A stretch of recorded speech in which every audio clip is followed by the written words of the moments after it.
여러분 안녕하세요. 이렇게 추운 날씨에 여러분이 선택한 학교에 이렇게 와서 예비대학에 참여해 주신 여러분 진짜 환영하고 정말 기쁜 마음으로 여러분을 만나게 돼서 너무 반갑습니다. 나는 교육혁신원장 김은현 교수입니다. 여러 학과에서 12개 학과에서 여러분이 골고루 다 참석하신 걸로 알고 있어요.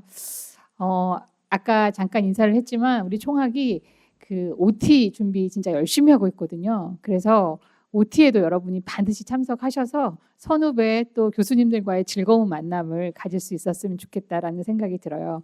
이번 신입생 예비 대학에서는 OT 때의 프로그램과 약간 차별화된 프로그램을 준비를 했어요. 이제 여러분이 다 사전 신청을 해서 아시겠지만 비교과 프로그램을 준비를 했어요. 그래서 제가 비교과란 무엇인가, 비교과는 어떤 센터들이 이 일을 담당하고 있는가, 그 부분에 대해서 간략하게 짧게 지루하지 않게 설명을 드리도록 할게요. 그리고 특강으로 넘어가도록 하겠습니다. 자, 여기 보시면 Shine the Universe라고 되어 있죠. 세상의 빛 STU. 여러분 많이 들어보셨어요? 이걸 혹시 홈페이지나 이런 데서? 이 부분은 뭐냐면 여기 이니셜이 STU, 그래서 서울 Theological University 이렇게 되어 있거든요. 그래서 여러분이 세상의 빛 STU, 그래서 세상에 빛이 되는 그런 인재가 되었으면 좋겠다라는 우리 학교의 슬로건이에요. 그래서 여기 PPT도 세상의 빛처럼 이렇게 한번 만들어 봤어요. 잠깐 이제 설명을 계속하면 혁신원과 연계된 여러 가지 비교과 센터들이 이렇게 다양하게 우리 학교에는 있어요. 대학의 교육과정은 크게 두 가지로 되어 있어요. 교과 교육과정과 비교과 교육과정. 교과는 교양과 전공의 교과목들을 이야기하는 거고, 비교과는 학습, 심리 상담, 진로 취업, 기타 등등 다양한 어떤 여러분의 비교과 활동을 그 프로그램을 만들고 그걸 통해서 여러분의 역량을 키우고자 하는 센터에서 담당하는 프로그램을 비교과 프로그램이라고 해요. 교과와 비교과가 균형 있게 잘 발전을 할 때 여러분의 역량이 정말 잘 키워져서 취업이라든가 이런 곳에 굉장히 좋은 효과를 낼 수 있다라고 생각을 하시면 되겠어요. 그래서 잠깐 보면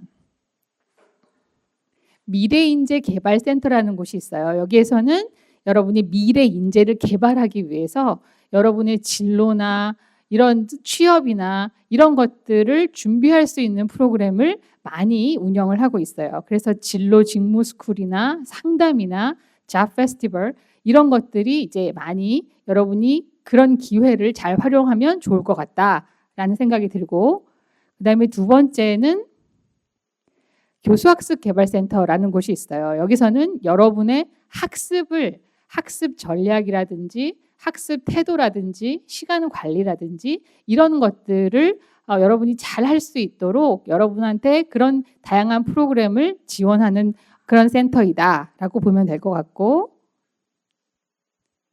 그리고 세 번째는 디지털 원격 교육지원센터라는 곳이 있는데 여기서는 여기 3D 프린팅, VR 체험, 아까 여러분이 몇몇 학생들은 갔다 온 걸로 알고 있어요. 이렇게 다양한 디지털 원격 교육 또는 디지털 교육을 제공한다라고 보면 될 것 같아요. 그리고 다누리 컨버시티 센터라는 곳이 있어요. 이거 다누리는 온누리랑 비슷한 얘기예요. 우리 다 같이라는 뜻이거든요. 컨버시티는 커뮤니티와 유니버시티의 합성어예요. 그래서 다누리 컨버시티 센터라고 하거든요. 여기서는 뭐를 하냐면 사회적 가치를 구현하기 위해서 여러분이 나눔 봉사도 하고 글로벌리 여러 그 글로벌 시리즌십 뭐 이런 것들을 역량을 키우기 위해서 여러분이 지역 내에서도 봉사하고 또 해외에 나가서도 봉사를 하면서 다양한 어떤 사회적 가치를 구현하기 위한 활동을 지원하는 센터라고 보면 되고, 그리고 학생 상담센터. 여러분이 관계에서 어려움을 가질 수도 있고 공부하다가 심리적으로 굉장히 다운이 될 수도 있고 여러 가지 어떤 스트레스 상황이라든가 이런 것들을 어떻게 해결해야 될지 잘 모를 수도 있고 이럴 때 여러분이 언제든지 찾아갈 수 있는 문이 열려 있는 학생 상담센터가 있어요. 많은 학생들이 이용을 하고 있어요. 여기 우리 학교에 학생 상담센터 캐릭터 서심이라는 게 있어요. 굉장히 귀엽죠. OT 때 갈 수도 있는데 아무튼 요 캐릭터를 우리 홈페이지에 여러분이 이제 클릭을 하게 되면 챗 GPT처럼 이것저것 물어볼 수도 있어요. 그걸 잘 활용하면 좋을 것 같아요. 그리고 마지막으로 핵심 역량 강화센터. 요거는 교양에서 이제 운영을 하는 건데 인문학 강좌나 글쓰기, 스토리텔링, 소프트웨어 코딩 대회 이렇게 다양한 어떤 공모전이나 대회를 통해서 여러분의 역량을 키우고 있는 그런 센터라고 볼 수 있어요. 그리고 아까 우리 홍보 영상에서 잠깐 이야기했지만 우리 학교의 여러 가지 인증제 중에 가장 대표적인 인증제가 있어요. 이게 뭐냐면 H+ 인성인재 인증제라는 거예요. 요거는 H+는 사람과 사람을 잇는다는 의미에서 플러스라는 단어를 썼어요. 이렇게 표기로. 그래서 H+의 우리 학교만의 인성인재를 길러내는 프로그램이에요.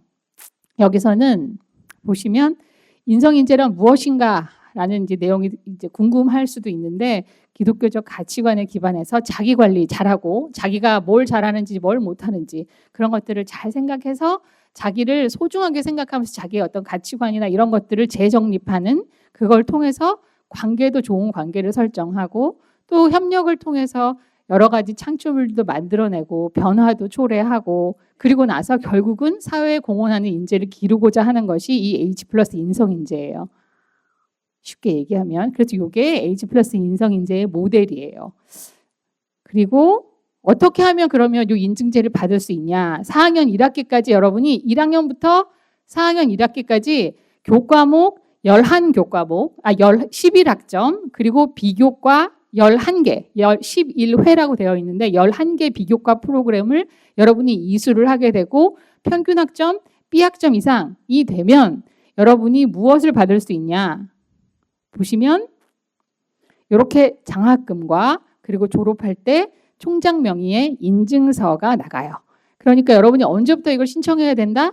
1학년 1학기 때부터 쭉 요거 관련된 내용들은 조금 더 자세한 거는 여러분의 아마 그 브로셔를 우리가 나눠줬을 거예요. 그걸 자세히 보시면 여러분이 어떻게 신청해야 되는지 무슨 과목을 들어야 되는지 그런 부분들이 자세히 나와 있어요. 그러니까 잊지 말고 반드시 신청해서 졸업할 때 요 인증서를 반드시 가지고 나갈 수 있도록 그래서 이 인성이라는 거 그냥 착하다는 의미가 아니라 그 선한 것의 그 의미를 우리 학교만의 재의미화, 재구조화 했기 때문에 여러분이 성실하고 다른 사람과 협력도 잘하고 나눔도 하고 소통도 하고 이 모든 것들이 여기에 다 들어갔고 그것을 잘 기를 수 있는 그런 프로그램이라고 보실 수 있어요.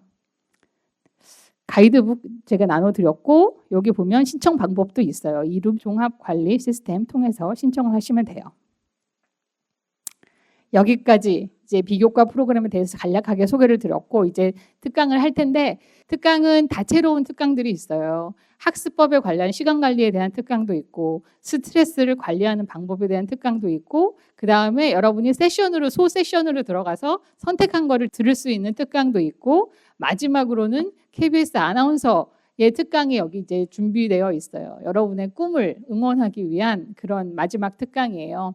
그래서 여러분이 특강을 듣는 게 이렇게 앉아가지고 듣기만 하는 것이 아니라 질문도 하고 어떻게 하면 돼요? 물어보기도 하고 이렇게 상호 쌍방의 어떤 그런 대화가 소통이 있는 특강이 되었으면 좋겠다라고 생각하는 게 저의 바람이에요. 고등학교 때와 대학교 때는 굉장히 다를 수 있는 그런 여지가 많거든요. 여러분의 태도에 있어서. 그래서 적극적으로 참여하는 그런 예비 서신인, 찐 서신인이 되기를 바랍니다. 이상이에요. 교수학습개발센터의 조무정 교수님이 나오셔서 학습법에 관련된 특강을 해주시겠습니다. 반갑습니다. 서울신학대학교 교수학습개발센터를 맡고 있는 조무정 교수입니다. 반갑습니다. 굉장히 떨리는 마음으로 아마 오늘 이렇게 우리 학교까지 오셨을 거라고 생각해요. 과연 서울신학대학교를 이제 4년 동안 다니게 될 텐데 내가 어떤 모습으로 성장하게 될지 혹은 내가 이 학교를 잘 적응할 수 있을지 만나는 친구들은 나를 좋아할지 어떻게 친구를 사귀게 될지 전공은 어렵진 않을지, 그다음에 밥을 혹시나 혼자 먹으면 어떡할지 이런 모든 그런 걱정들이 이제 앞서실 텐데 오늘 이 예비 대학을 통해 가지고 그런 걱정거리들을 조금 덜어낼 수 있는 그런 계기가 되지 않을까 싶습니다.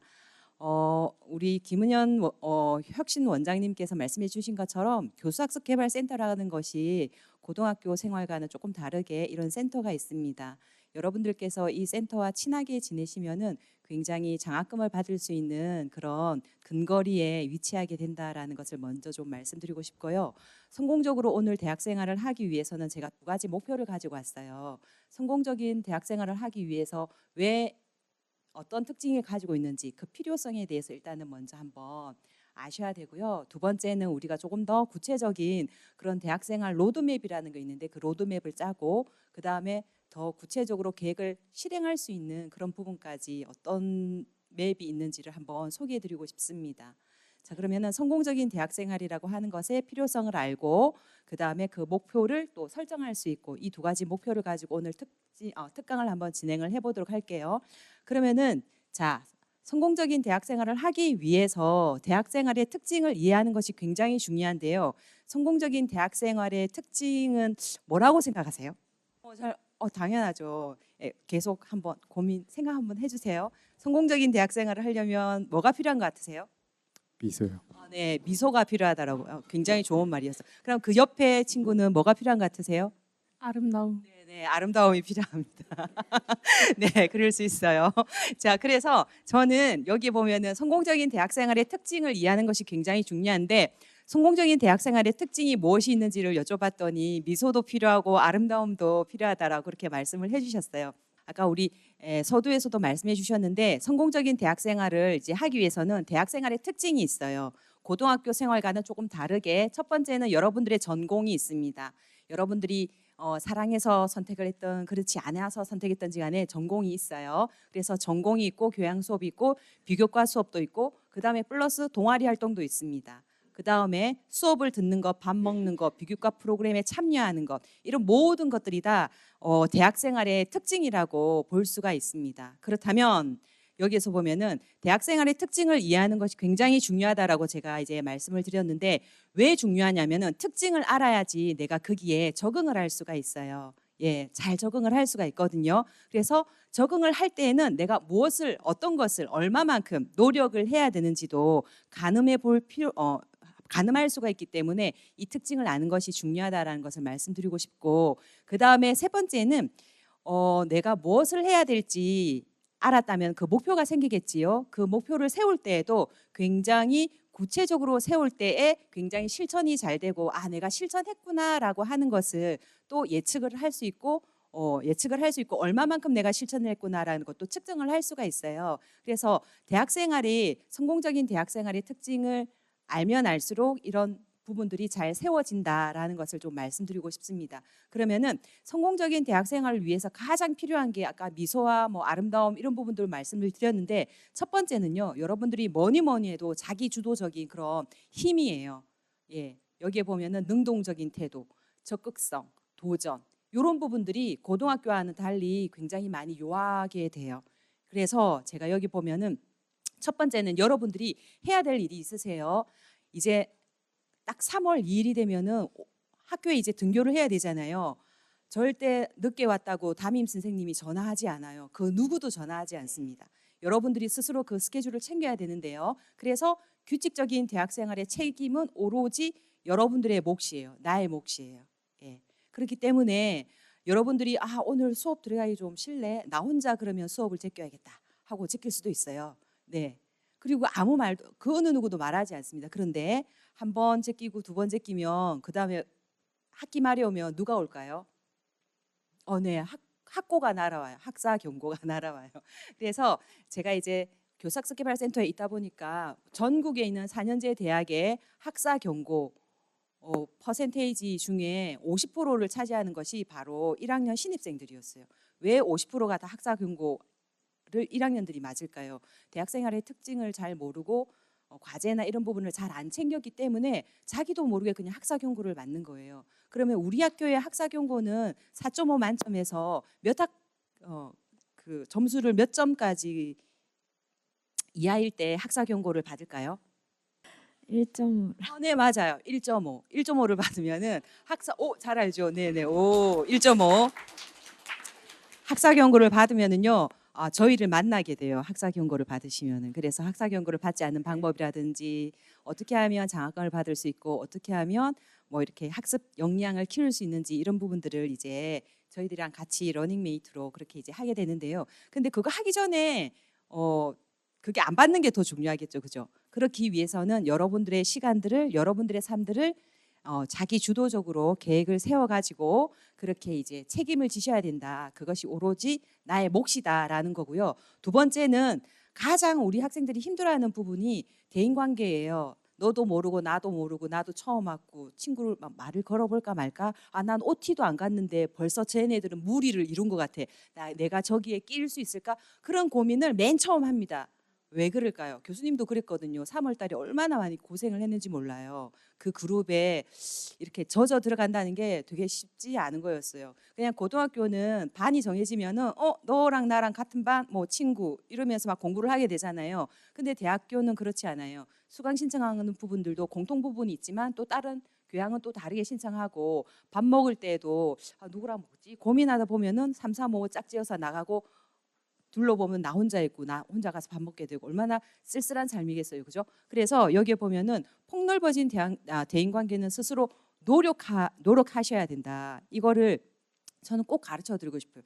누가 챙겨주지 않습니다. 그래서 긍정적으로 내가 먼저 다가가서 같이 밥 먹을래? 너 과제 했니? 그 다음에 옆에 짝이랑 앉고 앉는 부분 좀 불편하다 하더라도 은근슬쩍 한번 앉아보고 너 교재 구입했니? 하면서 말도 한번 던져보고 그러면은 알게 모르게 뭔가 연이 계속 쌓여가지고 친분이 두터워지고 그다음에 밥도 같이 먹게 되면 그룹이 형성되고 그러다 보면은 과제도 같이 하게 되고 어려운 공부는 서로 나누면서 윈윈하면서 학점도 잘 받게 되고 이렇게 이제 이어지기 때문에 여러분들에게 지금 굉장히 초롱초롱하게 제 말을 귀담아 듣고 있는데 대인관계는 적극적으로 대시하는 게 좋습니다. 그 다음에 세 번째는 학습에 방해되는 요소들은 굉장히 스스로 통제를 하셔야 돼요. 이런 경우가 있어요. 이제 수업 딱 들어가려고 했는데 선배가 내가 커피 사줄게 잠깐만 하고 커피 줄 기다리다가 10분 지각했어요. 그때 커피를 마셔야 될까요? 말아야 될까요? 네, 먹고 싶죠. 그런데 어떻게 해야 될까요? 선배님 제가 수업 있어서요. 마치고 전화드리겠습니다 하고 수업 가셔야 돼요. 안 그러면은 지각 처리되거든요. 지각이 3번이 모이면 결석이 되는 거고 그렇게 되면 학점이 뭐 A 플러스를 받아야 될 게 출결이 안 좋으면 또 A가 되고 A 마이너가 되고 그다음에 A는 또 40%까지밖에 안 줘요. 전체에서 그렇기 때문에 정말 잘했는데 정말 아깝네. 그럼 누구에게 뭐 A를 줄까 했을 때 성실성 30%다. 그러면은 출석을 보겠죠. 그러면 A 받을 게 불성실하면은 B가 되고 B에서 또 불성실하면 B 마이너가 되고 계속 그렇게 내려갈 수밖에 없어요. 그래서 제가 이제 뭐 우스개 예시로 커피 사례를 들었지만 조금 늦게 일어났다고 해서 늦었네. 가면 벌써 수업 시간이 50분 지나버렸군. 오늘은 그냥 가지 말자. 이렇게 되면 안 돼요. 늦더라도 가셔야 돼요. 늦더라도 얼굴 도장을 찍으면서 상황을 말씀드리고 계속 그 수업에 빠지지 않는 것이 제일 중요하다라는 부분을 이제 말씀드리고 싶습니다. 이렇게 해서 학습 정리를 한번 해보면은 성공적인 대학 생활을 하기 위해서는 첫 번째는 자기 주도적인 그런 생활을 하라라는 거였어요. 긍정적으로 자기 주도성을 가지고 그러면은 대학생활 로드맵에서 우리가 무엇을 생각해야 되냐면 3가지를 여러분들 고민하셔야 돼요. 첫 번째는 뭐냐면은 학업적인 목표가 필요하고요. 두 번째는 직업 목표가 필요하고요. 세 번째는 개인적인 목표가 필요해요. 그러면은 그걸 하나하나 한번 볼게요. 학업 목표를 하더라도 전체적인 목표와 구체적인 목표가 있어야 돼요. 직업도 마찬가지고 개인적인 목표도 마찬가지입니다. 그런데 여기 한번 보시면은 제가 표를 하나 보여드리고 싶어요. 전체적인 표를 만드는 방법을 이제 보여드릴 텐데 여기에 샘플이 있습니다. 목표를 세우실 때도요. 우리는 8번의 방학과 8번의 학기가 있어요. 그러면 전체적으로 16번의 기간들이 4년 동안에 있거든요. 이걸 쪼개가지고 학업 목표는 어떻게 세우고 직업 목표, 그 다음에 개인 목표는 어떻게 세우는지 이런 시트가 있어요. 그래서 여러분들이 학년마다 그런 목표들을 이제 세우셔야 되는 거고요. 그 다음에 두 번째, 그 전체 목표를 세웠으면은 그 전체적인 목표 중에 장기적인 목표가 있겠지요. 그거 하나를 가지고 와서 그 목표를 실천하기 위해서 더 작게 쪼개는 겁니다. 이 장기적인 큰 목표를 세우기 위해서 작은 목표들을 세우고 작은 목표들을 달성하기 위해서 더 작은 목표들을 세워가지고 하루하루 그렇게 실천을 하다 보면은 결국에는 16번의 그런 시간이 지나가면서 여러분들이 원하는 4학년의 그런 상을 가지고 졸업하실 수가 있으세요. 근데 우리 학생들이 1학년 1학기 때 가장 많이 방황하기도 하고 시간을 그냥 보내기도 하고 교수님 고3 때 얼마나 힘들었게요. 그래서 저는 1학기 때는 좀 리프레시 좀 쉬어야겠어요. 쉬다 보면은 이제 아까 말씀드렸죠. 학고가 이제 날아온다고. 그래서 이런 계획을 진짜 세우셔야 돼요. 이런 계획을 세우셔야 된다. 그래서 제가 이제 샘플을 좀 보여드릴 텐데요. 이 샘플은 유아교육학과 혹시 유아교육학과 있으세요? 손 한번 들어보시죠. 네. 굉장히 우리 학교에서도 유아교육학과가 또 사범 계열로 굉장히 스마트한 학생들이 많이 온다는 그런 이제 설이 있어요. 네. 그런 설이 있는데 여기 한번 보시면은 여기 한번 멀리 있지만 제가 읽어볼게요. 이 우리 선배님이 이제 작성을 해주셨어요. 컨설팅을 저한테 이제 받으시면서 작성을 했는데 학원 목표는 여기 보니까 1학년 1학기 때는 학점 4.0 넘기, 1학년 2학기 때는 전공 A+ 받기 뭐 이런 목표들을 이제 세웠어요. 그리고 직업 목표에 있어서는 보통 유아교육과 학생들은 이제 유치원 교사로 나가게 되겠지요. 그래서 뭐 컴퓨터 활용 능력 1급 따고 전공 관련 직업도 알아보고 그 다음에 전공 관련 자격증, 뭐 동화 구연 자격증이라든지 피아노 자격증이라든지 이런 부분을 보고 그 다음에 GTQ 1급 자격증을 취득하겠다.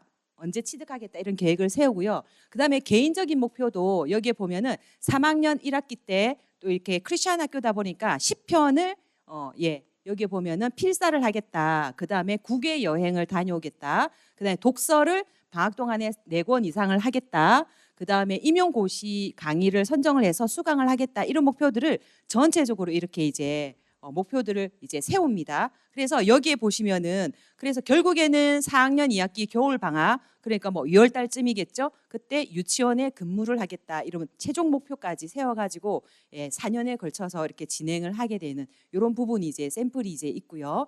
그 다음에 두 번째는 또 이 부분은 이제 구체적인 부분으로 이제 진행하는 과정은 잠깐 있다 하고 그 다음은 이제 관광경영학과 혹시 관광경영학과 학생들 계세요?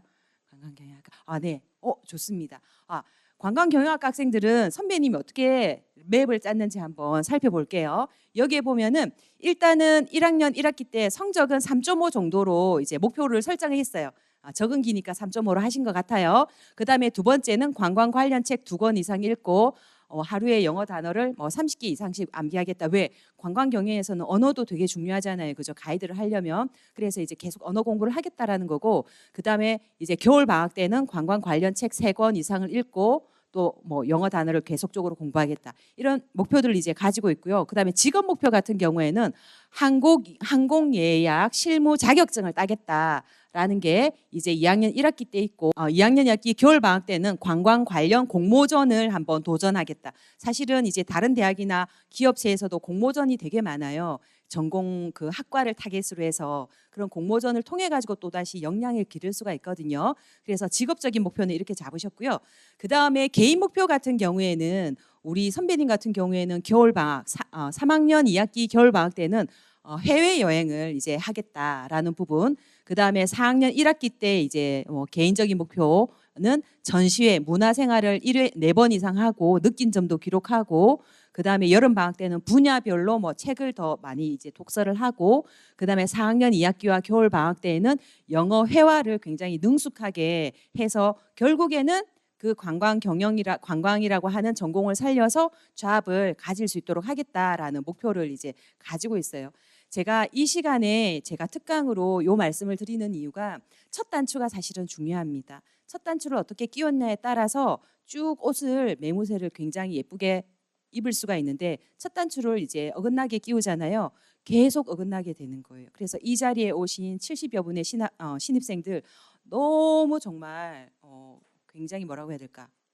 성공적인 대학 생활을 예약해 놓은 그런 티켓을 받으셨다라고 저는 감히 말씀드릴 수가 있고요. 그래서 여러분들이 이제 1학년 1학기 때부터 4학년 졸업 겨울 방학까지 내가 어떤 목표를 세우고 이것을 실천하기 위해서 내가 어떻게 행동을 해야 될지 이런 부분들을 지금부터 개강 전까지 한번 고민을 하면서 쭉 한번 세워보시고 3월 첫째 주가 되면은 교사학습개발센터 문을 두드리십시오. 그러면 제가 이제 우리 학교 재학생이 되잖아요.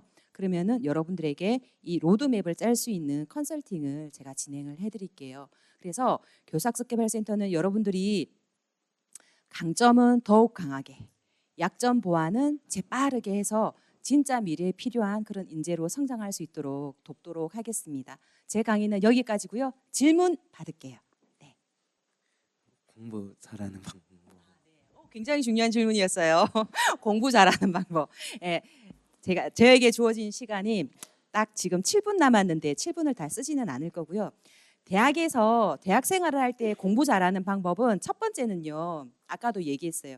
결석 지각을 하지 않는 겁니다. 교수님도 수업을 하기 때문에 지각 결석을 하잖아요. 그러면은 저 같은 경우에는 우리 학생이 무슨 일이 있었나? 아니면은 학교 생활에 적응이 좀 힘든가? 아니면은 내 과목을 별로 안 좋아하나? 이렇게 이제 생각을 하면서 그게 결석 지각이 이제 한 번 정도면은 무슨 일이 있었겠구니 하고 이제 지나가거든요. 근데 두 번, 세 번 하면은 무슨 일이 계속 진행되는구나. 그 다음에는 조금 성실하지 않은 것 같다. 그 다음에는 이 과목에 대해서 관심이 없구나 하면서 내가 그 한 번 했을 때는 한 번 하면은 그래도 A는 받을 수 있지라고 생각해요. 근데 두 번, 세 번 하잖아요.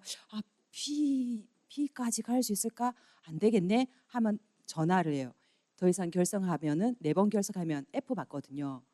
예, 안 돼요. 그래서 첫 번째는 진짜 지각 결석이 없어야 되고요.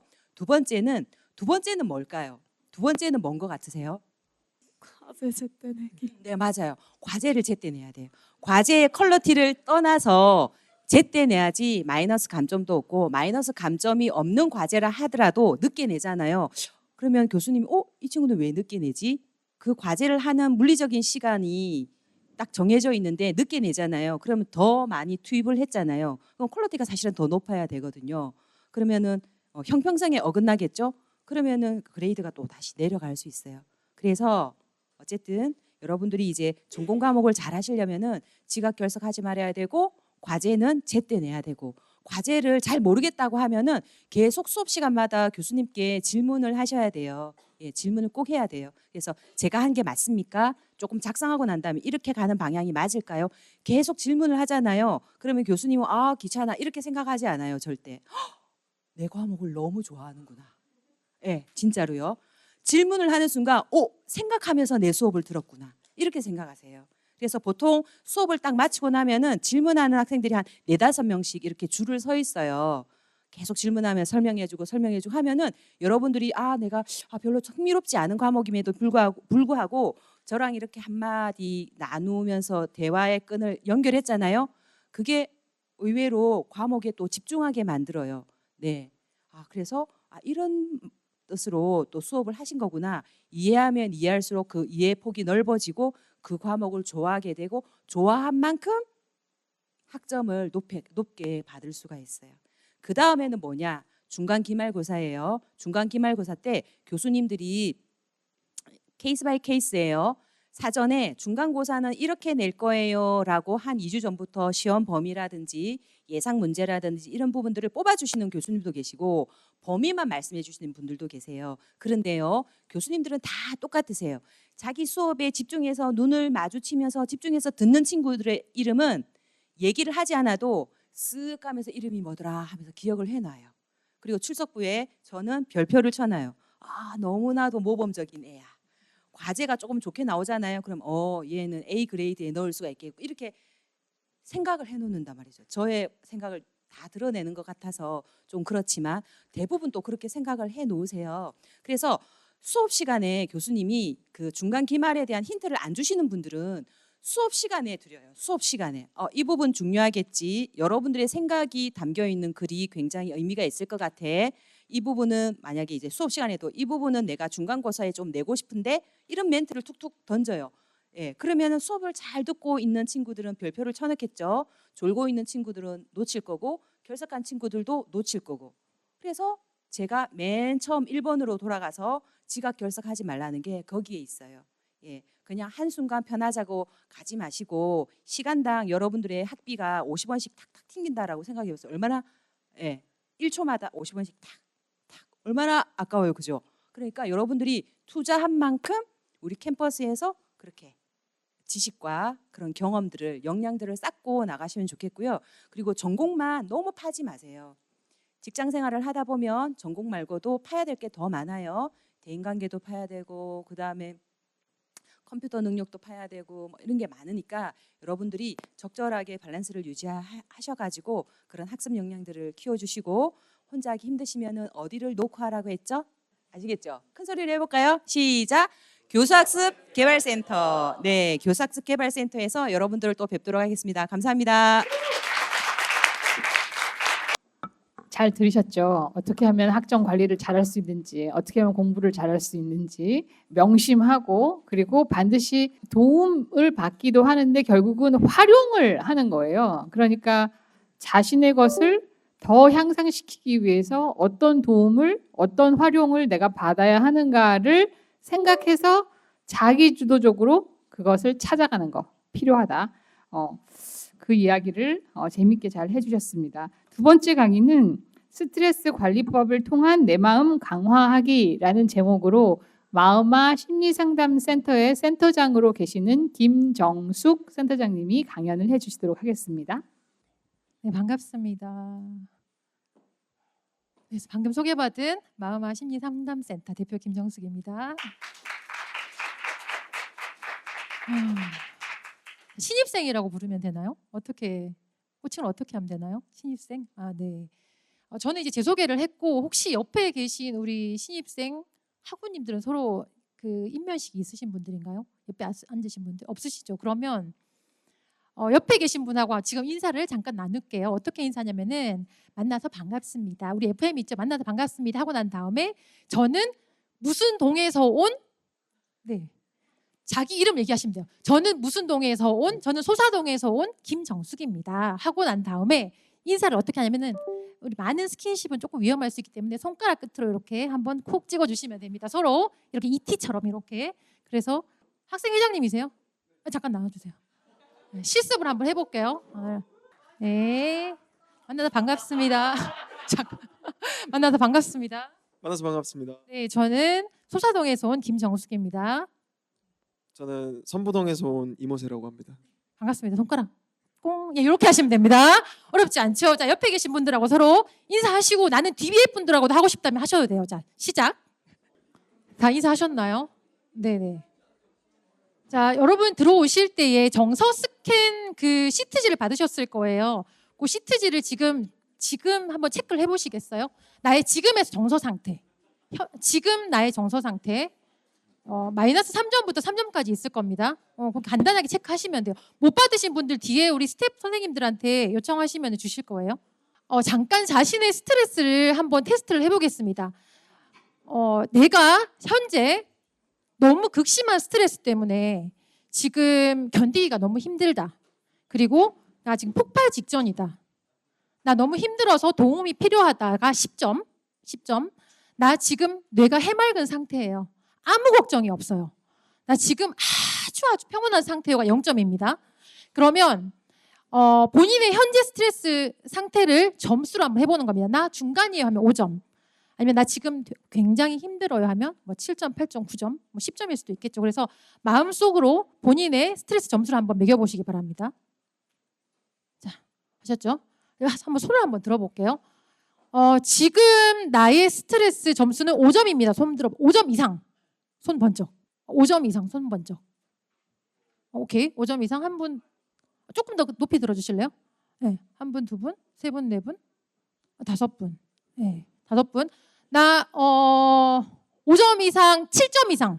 7점 이상. 나 지금 7점 이상. 7점 이상 나왔어요. 7점 이상. 8점 이상. 없어요? 여기 손 드신 분 몇 점이세요? 아니에요. 저쪽에 손 드신 분 몇 점이세요? 오케이. 6점. 6점. 오케이. 그러면 나 5점 이하인데 3점 이하입니다. 손 들어 보세요. 자, 2점 이하. 1점. 0점. 두 분 0점이세요? 두 분 일어나 보세요 한번. 우리 0점 얼굴 한번 봅시다. 예, 일어나 보세요. 자 0점. 야 0점 3분이시네요. 이야. 4분. 0점 4분. 아무 걱정이 없어요 지금? 진짜 아무 걱정 없어요? 완전히 부러운데요? 자 우리 저기 아까 전에 6점이신 분 마이크 좀 주시겠어요? 자 6점이신 분이 우리 0점 저쪽에 흰색 니트 입으신 분. 우리 6점이신 분이 0점을 봤을 때 드는 생각이나 느낌 아무거나 말씀. 너무 부러워요. 부럽다. 그렇구나. 바로 뒤에 마이크 좀 주시겠어요? 자 앞에 6점에게 해주고 싶은 말. 화이팅! 화이팅! 박수! 네, 감사합니다. 네, 앉으셔도 돼요. 자, 스트레스가 사실은 굉장히 주관적인 고통입니다. 그래서 예를 한번 들어서 볼게요. 시험을 눈앞에 앞두고 있으면 어떤 분은 미쳐버릴 것 같아요. 많이 와요. 실제로 상담 장면에. 제가 시험이나 발표 불안 때문에 상담을 받고 싶어요라고 하시는 분들이 많이 오세요. 근데 어떤 분들은 시험이든 발표든 아무 상관이 없어요. 그렇다고 해서 준비를 안 하는 건 아니에요. 이분들이 준비를 잘 하는데 같은 스트레스라도 느끼는 고통이 다르다는 겁니다. 그런데 우리가 살면서 이제 0점도 있고 6점도 있는데 이 각각 주관적으로 느끼는 이 스트레스를 우리가 없앨 수 있냐 한번 우리 자신한테 질문을 한번 던져보는 거예요. 일예로 제가 만약에 병원에 이제 누워서 숨만 쉬고 있다고 생각을 해볼게요. 저에게 있어서 가장 큰 스트레스는 뭘까요? 학생회장님 제일 만만하다. 그렇지, 맞아요. 움직이지 못하는 게 제일 큰 스트레스예요. 내가 움직이고 싶다. 내가 손가락 하나만 까딱했으면 좋겠다. 내가 내 몸으로 스스로 가서 화장실 좀 갔으면 좋겠다. 이게 제일 큰 스트레스예요. 다른 말로 표현하면 제일 큰 소망이에요. 그렇죠? 제가 만약에 앞이 안 보이는 상황일 때 저의 가장 큰 스트레스는 뭘까요, 학생회장님? 그렇지, 앞을 못 보는 겁니다. 앞을 못 보는 거예요. 앞이 좀 보였으면 좋겠다. 내가 이렇게 갔을 때 여기 계단인 거 좀 알았으면 좋겠다. 또 다른 말로 표현하면은 보고 싶다. 동기이자 소망이자 욕망인 겁니다. 그래서 스트레스는요, 살아있는 사람이면 누구나 다 느끼는 겁니다. 자, 스트레스 없애주세요. 네, 없앨 수 있어요. 이거는 뻥입니다. 있을 수 없는 일이에요. 내가 욕구를 가지고 있고 동기를 가지고 있는 상태라면, 즉 살아있는 상태라면 누구나 스트레스를 느낍니다.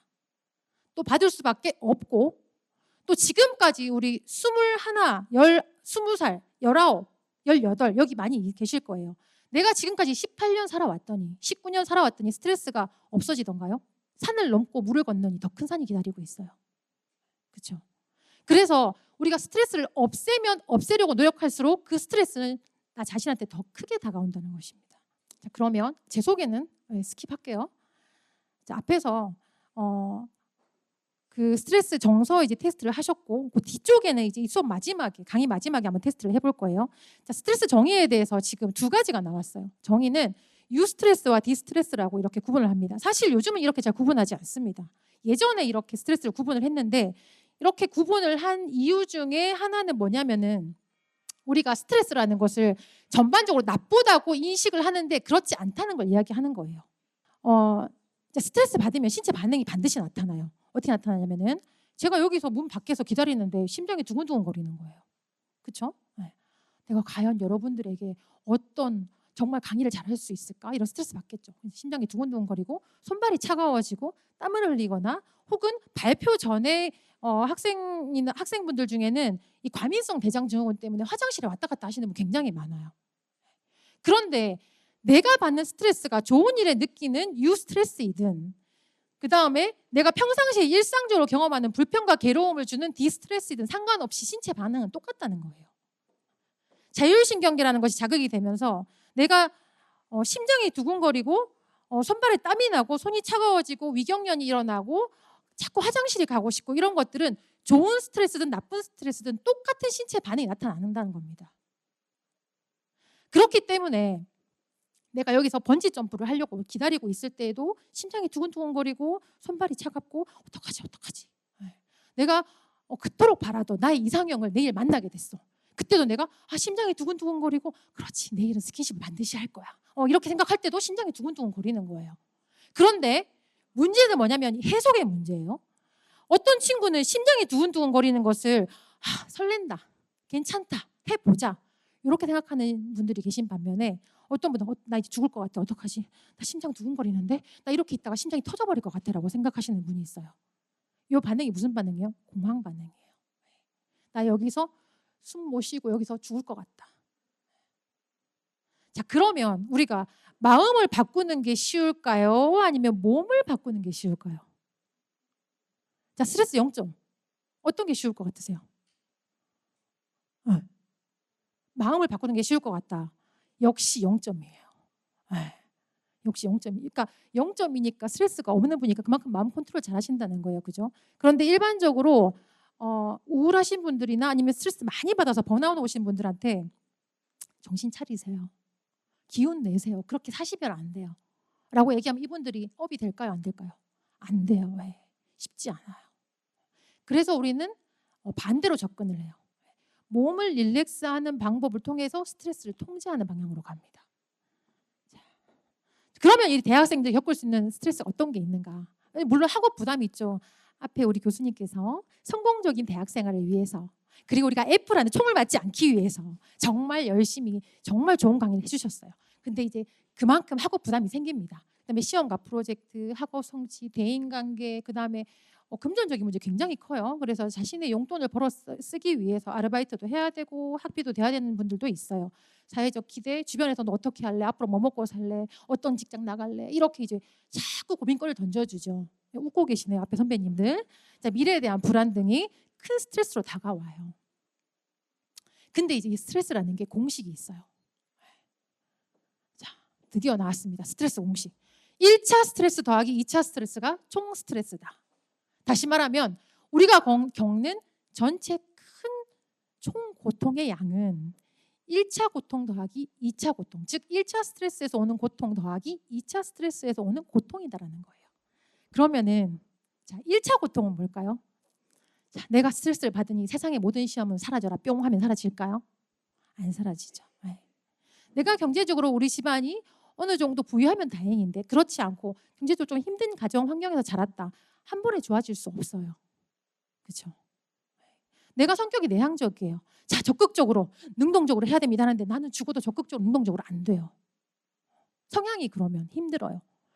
그런데 그걸 잘 바꿀 수 없는 것들, 그 문제 자체, 우리가 문제라고 보는 그 문제 자체는 1차 스트레스입니다. 그런데 2차 고통은 뭐냐면 1차 스트레스에 대한 저항입니다. 그러니까 자, 시험을 예를 한번 들어볼게요. 시험이 이제 다가와요. 자, 시험 스트레스가 있어요. 시험 자체가 스트레스예요. 근데 그거 가지고 이제 계속 이제 묵상을 하며 곱씹어보기 시작합니다. 큰일 났다. 시험 한 달 전이다. 큰일 났다. 시험 29일 남았다. 큰일 났다. 시험 이제 2주 남았다. 계속 생각하는 겁니다. 어떡하지? 내가 잘 볼 수 있을까? 발표다. 어떡하지? 불안하다. 1차 스트레스에 대해서 계속적으로 생각하고 반복하고 회귀하고 억압하고 반추하는 것이 2차 스트레스입니다. 그래서 우리가 이 총 스트레스 양을 줄이는 방법은 뭐냐면 이건 우리가 통제할 수 없어요. 그렇죠? 그러나 이 값을 낮추면 전체 스트레스 양이 줄어들게 됩니다. 자, 그러면 2차 스트레스를 어떻게 줄이는가 한번 보죠. 자, 우리 유튜브 치면 다 나오죠. 스트레스 해소법, 운동을 열심히 한다, 자기 관리를 열심히 한다, 친구들과 만나서 대인관계를 잘 연결해 놓는다, 사소한 즐거움을 많이 갖는다 라고. 이거 굉장히 중요해요. 네, 굉장히 중요해요. 정신과에서 그리고 상담에서 첫 번째 오시면 제가 우리 내담자분들에게 말씀드린 건 뭐냐면은 수면 시간 7시간 이상 확보하십시오예요. 무조건이에요. 각서를 써요. 안 주무시는 분들은 무조건 자야 돼요. 7시간 이상. 그 다음에 30분 이상 햇빛 쐬세요. 그 약속을 하고 상담을 진행을 합니다. 굉장히 중요합니다. 그런데 이 4가지를 한 가지 단어로 요약을 하면 자기 알아차림과 자기 돌봄입니다. 내가 나의 상태, 즉 핸드폰 배터리가 있으면은 내가 지금 여기 핸드폰 배터리 100%다. 내 상태가 100%다. 아니야. 내 상태 지금 50%다. 아니야. 내 상태 지금 30%다. 15% 절전 모드네. 이걸 알아차려야 된다는 거예요. 절전 모드로 들어가야 된 상태를 알아차리지 못하면 자기 관리가 되지 않습니다.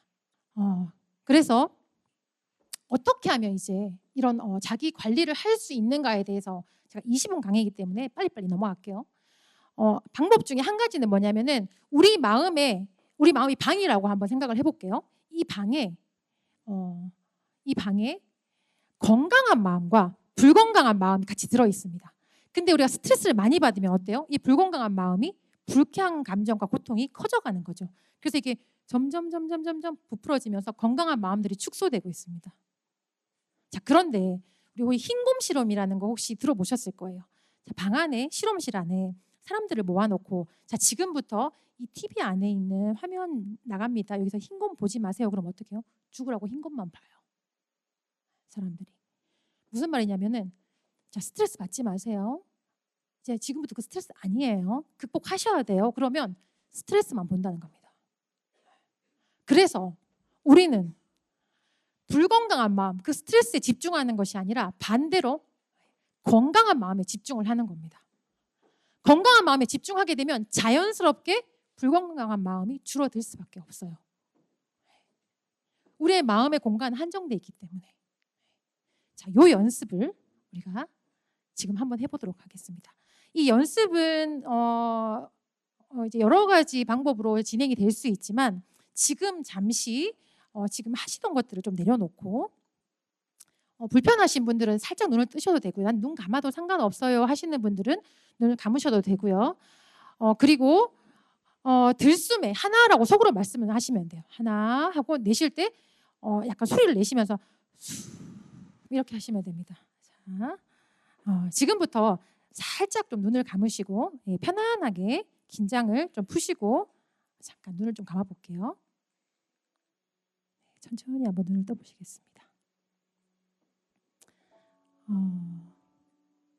제가 그 강의를 준비하면서 아주 신기한 씨앗을 찾았어요.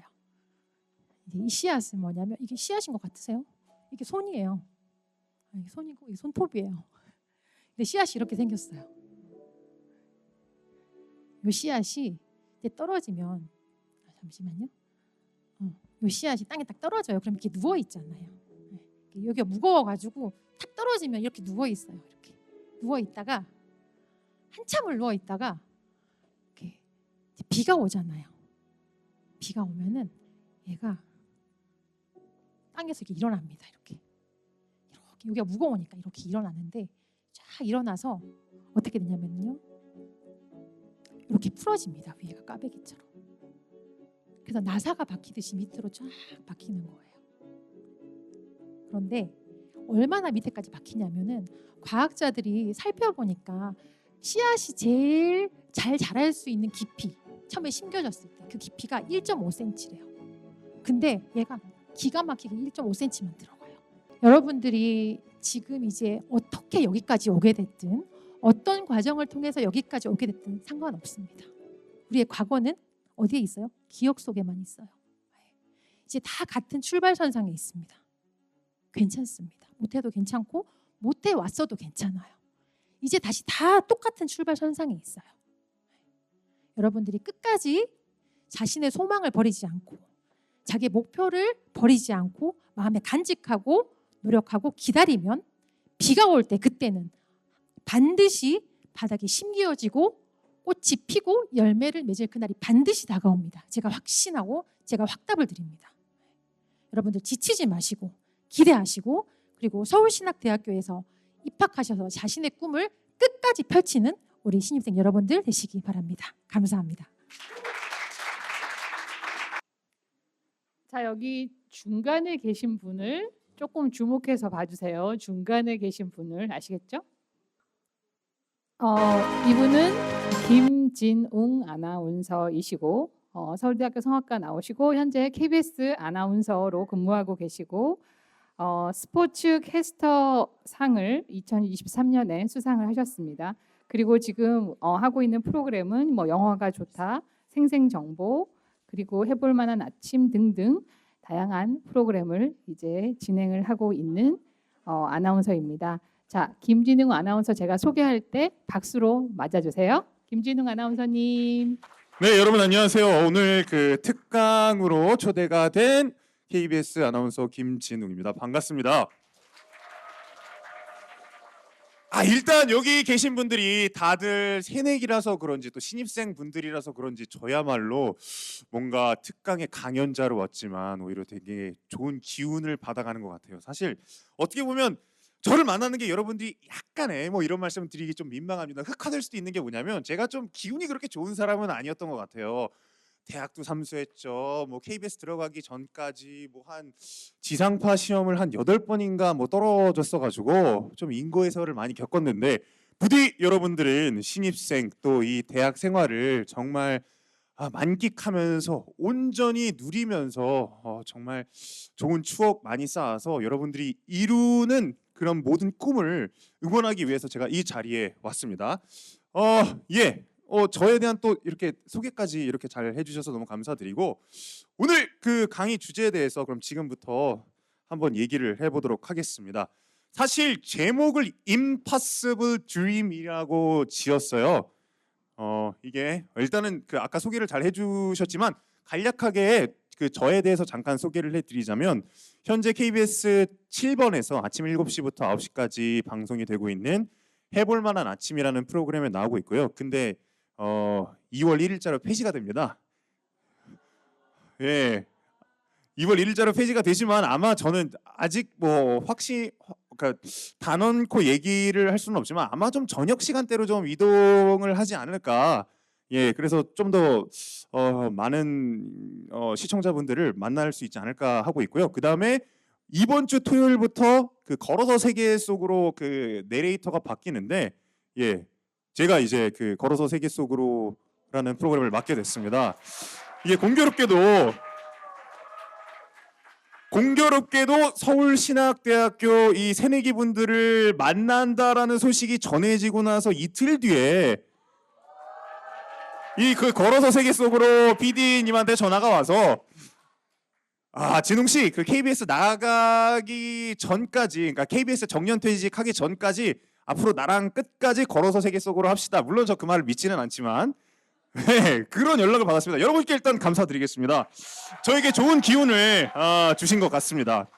그리고 뭐 여러분 잘 아시는 영화가 좋다, 뭐 생생정보 더빙뿐만 아니라 종종 나가고 있고 그리고 사실 저는 그 스포티비라고 예전에 그 해외 축구 많이 중계하던 거기에서 스포츠캐스터로 한 2년 반 정도를 일했었어요. 그래서 지금 KBS에서도 지난 그 항저우 아시안 게임부터 스포츠캐스터로서 좀 많이 일을 하고 있는데 그래서 스포츠캐스터 활동도 많이 하고 있습니다. 그리고 뭐 이 밑에 있는 뭐 그 KBS 월드 게시라든지 연중 플러스 그 중에서는 폐지된 게 많기 때문에 더 이상 슬픈 얘기는 하지 않도록 하겠습니다. 자, 본격적으로 오늘 강의를 여러분께 보여드릴 텐데 사실 이 노래를 먼저 좀 한번 같이 듣고 강의 얘기를 한번 해봤으면 좋겠습니다. 이 노래를 제가 그 강의 시작하기 전에 여러분께 들려드린 이유가 있습니다. 이 노래를 방금 부르신 분은 홍광호 씨라고 대한민국 뮤지컬 배우 역사를 새로 쓴 분이라고 해도 과언이 아니신 분이에요. 대단한 분이고 사실 제가 비록 솔직히 고백하자면 제가 성악과를 나왔는데 저분처럼 노래를 잘했으면 오늘 여기에 강연자로 여러분을 만나는 일은 없었을 거예요. 근데 그 정도로 이제 노래를 굉장히 잘하시는 분이기도 하고 근데 지금 이 위에 쓰여져 있는 것처럼 뮤지컬 맨 오브 라만차에 나오는 Impossible Dream이라는 뮤지컬 넘버입니다. 이게 그 돈키호테를 모티브로 삼아서 만든 이야기인데요. 그 돈키호테가 가상의 여인, 뭐 둘시네아라는 환상의 여인 그 여자와의 그런 사랑을 이루기 위해 그리고 또 자기가 스스로 기사라고 믿고 어떻게 보면 꿈이라는 착각에 빠져 사는 그런 인물이거든요. 하지만 끝까지 자기의 꿈을 포기하지 않고 비록 그게 허무한 일일지라도 나를 뭐 이렇게 상처 입히는 일일지라도 끝까지 달려간다. 뭐 이런 내용 어떻게 보면 좀 가슴 아픈 내용을 전달해 주기도 하는데요. 그래서 좀 서두에 약간 이런 단어를 골라봤어요. 어쩌면 꿈이란 슬프고 아픈 단어일 수도 있을지도 모르겠다. 이런 단어를 가지고 왔는데 하지만 그럼에도 우리가 꿈을 계속해서 쫓아가야만 하는 이유 그리고 또 꿈이란 게 우리 마음속에 있을 때 우리가 어떻게 변할 수 있는지 이런 것들에 대해서 여러분들과 이야기를 나눠보고 싶습니다. 자, 일단은 꿈을 찾는 과정에 도움이 되는 것들은 무엇일까 고민을 해보다가 몇 가지를 뽑아왔어요. 지금 여기 앉아 계신 분들 중에서는 솔직히 말해서 내가 정말 즐거워하는 일이 무엇인지 모르는 분도 있을 수 있다고 생각합니다. 저 또한 그런 시기가 꽤 길었었거든요. 그리고 내가 뭘 좋아하는지 내 취향과 기호 이런 것들에 대해서 고민하시는 분들도 있으실 거예요. 근데 또 살다 보니까요, 이런 것도 중요하더라고요. 뭐 내가 좋아하고 안 좋아하고를 떠나서 내가 큰 힘을 안 들여도 잘한다고 할 수 있는 게 무엇인가, 이런 거를 찾는 과정도 은근히 또 중요하더라고요. 사실 제가 아까 여러분들께 말씀을 드렸는데, 제가 성악과를 나왔는데 그 당시 지도 교수님이었던 그 박세원 교수님께서 이런 말씀을 하시더라고요. 그 사람이 이제 성악가가 노래를 고를 때는 네 가지 조건을 찾아서 골라야 한다. 첫 번째, 네 가지 조건을 정확히 알아야 한다. 첫 번째, 내가 좋아하는데 남들도 내가 부른 노래를 좋아하는 경우. 두 번째, 나는 좋아하지만 남들이 들었을 때는 별로인 것. 세 번째, 나도 싫어하고 남들이 들었을 때도 뭐 그닥 뭐 그저 그런 거. 그리고 네 번째, 나는 별로 좋아하지만 남들이 들었을 때 감동이고 좋아하는 것. 이 경우가 다 다른데, 어쨌든 맨 처음에 소개해드린 경우와 이 마지막에 소개해드린 것처럼 나는 그렇게까지 좋아하지 않아도 근데 남들이 내가 그러한 행위를 할 때, 내가 그러한 노래를 할 때, 내가 그러한 일을 할 때 잘한다 하고 또 격려해주고 또 거기서 큰 즐거움을 얻는 경우에는 그런 거를 선택하는 것도 하나의 또 방법일 수 있겠다라는 것을 그 당시에 배웠던 것 같아요. 그리고 남들이 내게 어울린다고 얘기해 주는 것은 무엇인가를 지금부터 유심히 찾는 것도 하나의 큰 과정일 것 같아요. 사실 뭐 요즘에 퍼스널 컬러 진단 같은 거 많이 하잖아요. 뭐 쿨톤이든 뭐 웜톤이든, 근데 본인에게 맞지 않는 색깔의 옷을 입으면 뭔가 내가 더 낯빛이 어두워 보이기도 하고, 또 하다못해 소개팅을 나갔을 때 뭐 성공 확률도 좀 떨어질 수도 있는 거니까, 나에게 과연 맞는 옷이 무엇인가, 나에게 맞는 색깔이 무엇인가를 지금부터 고민하기 시작한다면 여러분들의 대학 생활뿐만 아니라 여러분들이 앞으로 찾아나갈 꿈에도 커다란 좀 도움이 되지 않을까라는 생각을 해봤습니다.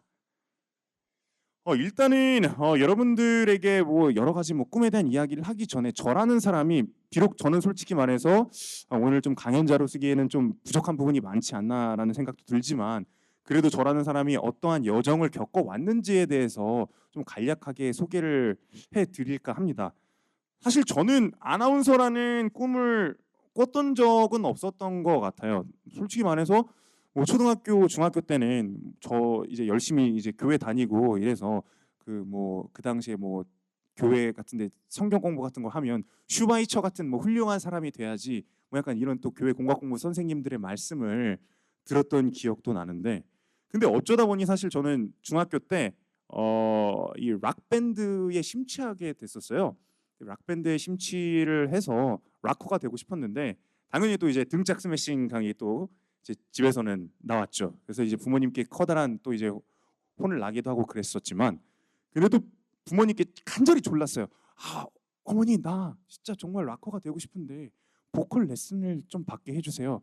보컬 레슨을 제가 그 짜장면 그 배달을 해서 알바비라도 벌어서 어떻게든 받아보고 싶은데 좀 허락해 주세요. 이렇게 얘기를 하니까 그 교회 성가대 선생님한테 성악 레슨을 받아보는 게 어떠냐라는 그런 말씀을 해주셨고, 그때 이제 성악을 시작하게 됐는데, 근데 뭐 현실적인 이유로 인해서 그 성악의 길도 좀 포기를 하게 되고, 또 그다음에 또 제 미래 구상을 하는 그 시점에 또 어쨌든 간에 그 제가 막 그렇게 비호감인 이미지는 다행히도 아니었었나 봐요.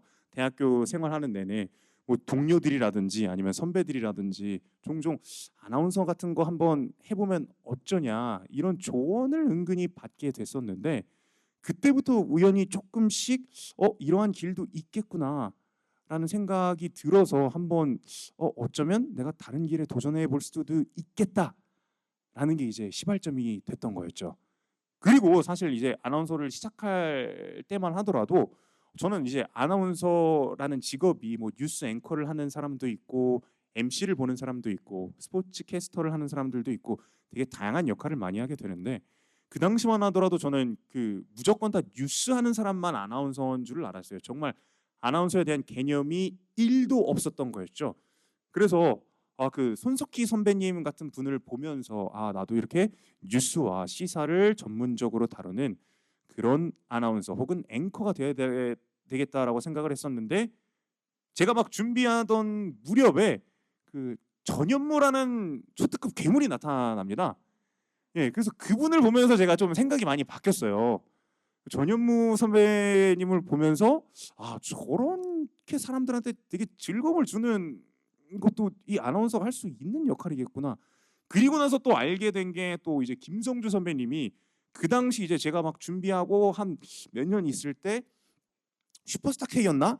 거기에서 그 엄청난 진행 능력으로 화제가 돼서 나도 저런 거 한번 해보고 싶다라는 꿈을 그때부터 조금씩 꾸기 시작했던 거예요. 그런데 현실적으로 이 아나운서라는 것을 준비를 하다 보니까 제가 대학 생활을 그닥 막 성실히 잘 보내지는 못했던 사람인지라 여러 가지 벽에 부딪히게 되더라고요. 뭐 학점, 지금은 아나운서 채용 과정에서 학점 같은 거를 보지 않는데 블라인드 채용이 특별히 더 강화됐기 때문에, 근데 그 당시만 하더라도 블라인드 채용이 애매하게 적용이 됐을 때라서 학점만 쓰게 돼 있는 거예요. 근데 제가 학점이 부끄럽지만 그 4.3 만점에 2.9입니다. 이게 얼마나 낮은 건지는 지금 여기 교수님께서 지금 바로 또 이제 웃음으로 화답을 해주셨는데, 여러분들도 아마 이제 대학 생활을 겪다 보시면 저와 같은 또 그런 딜레마에 빠지는 경우도 있을 수 있고, 그럼 민망한 학점을 받을 수도 있을 텐데 부디 여러분들은 그러지 않았으면 좋겠습니다. 어쨌든 그런 것 때문에 벽에 좀 부딪히기는 했지만 우여곡절을 좀 겪은 끝에 아나운서라는 꿈을 운 좋게도 이룰 수는 있었습니다. 그러면 저의 신입생 때는 도대체 어땠을까요? 얼마나 대학 생활을 한심하게 보냈길래 학점 4.3 만점에 2.9를 기록하고 또 여러 가지 벽에 부딪히게 됐을까요? 사실 저는 앞서서 여러분들께 뭐 아이스 브레이킹 차원에서 좀 말씀을 드렸지만 대학을 삼수를 해서 들어가게 됐었는데요. 그래서 좀 뭔가 보상 심리가 작용을 했었던 것 같아요. 내가 남들보다 출발이 2년이 늦었기 때문에 나는 노래를 좀 더 잘해야 된다. 나는 진짜 노래에 올인을 해야 되겠다. 오로지 그 마음밖에 없었던 것 같아요. 그래서 저는 뭐 부끄럽지만 스스로를 학생이라고 생각하지 않고 나는 그냥 대학교를 다니는 젊은 오페라 가수다라고 생각을 했었어요. 그래서 실제로 뭐 운이 좋게도 오페라 데뷔도 이른 나이에 하게 되기는 했었는데, 근데 그런 것들이 있더라고요. 사실 제가 준비되지 않았을 때 어떤 큰 역할을 맡게 되면 그게 오히려 독이 되는 경우가 있더라고요. 그래서 목을 한번 크게 다치기도 했었고, 그래서 좀 뭔가 그때부터 성악가로서의 커리어는 조금 꼬이지 않았나, 또 그런 생각도 듭니다. 근데 제가 그 오페라 가수라고 생각했다고 말씀을 드렸잖아요. 그래서 동아리 활동도 아예 안 했어요.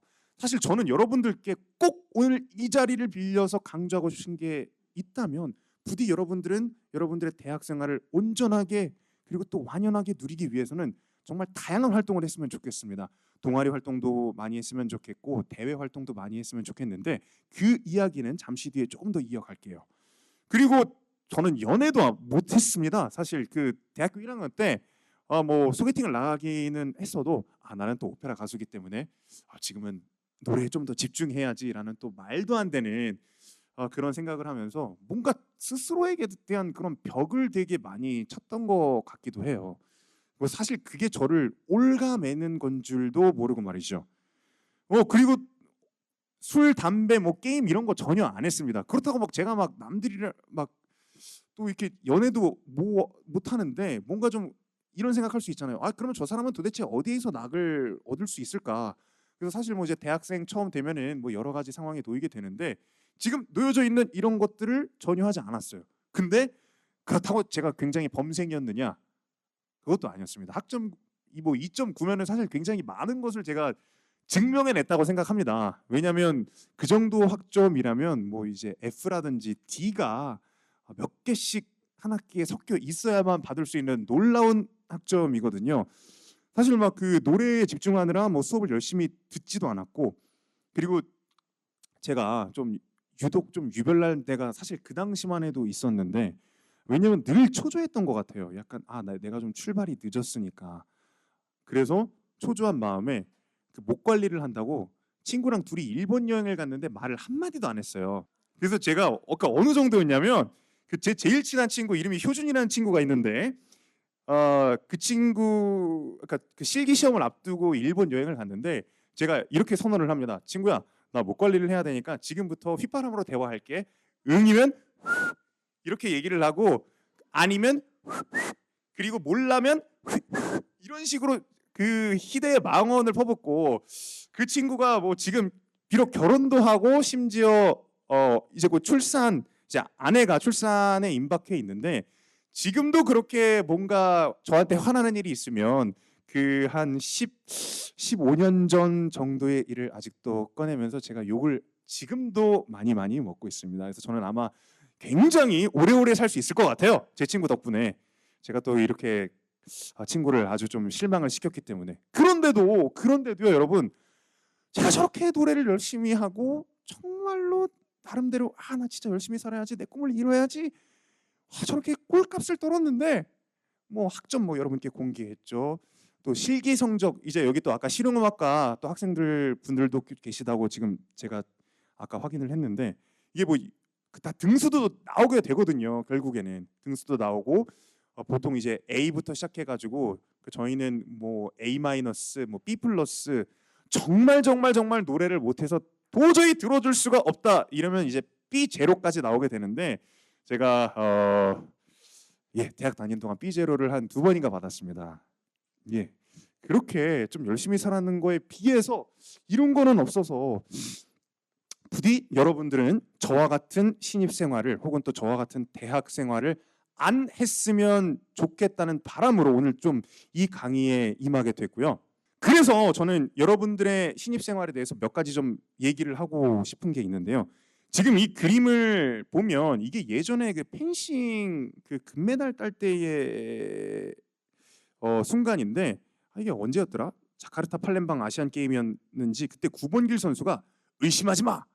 올림픽이었다. 예, 올림픽에서 의심하지 마. 딱 이 한마디로 스타가 되고 뭐 라디오 스타를 비롯해서 굉장히 많은 예능에 나왔습니다. 뭐 아는 형님뿐만 아니라.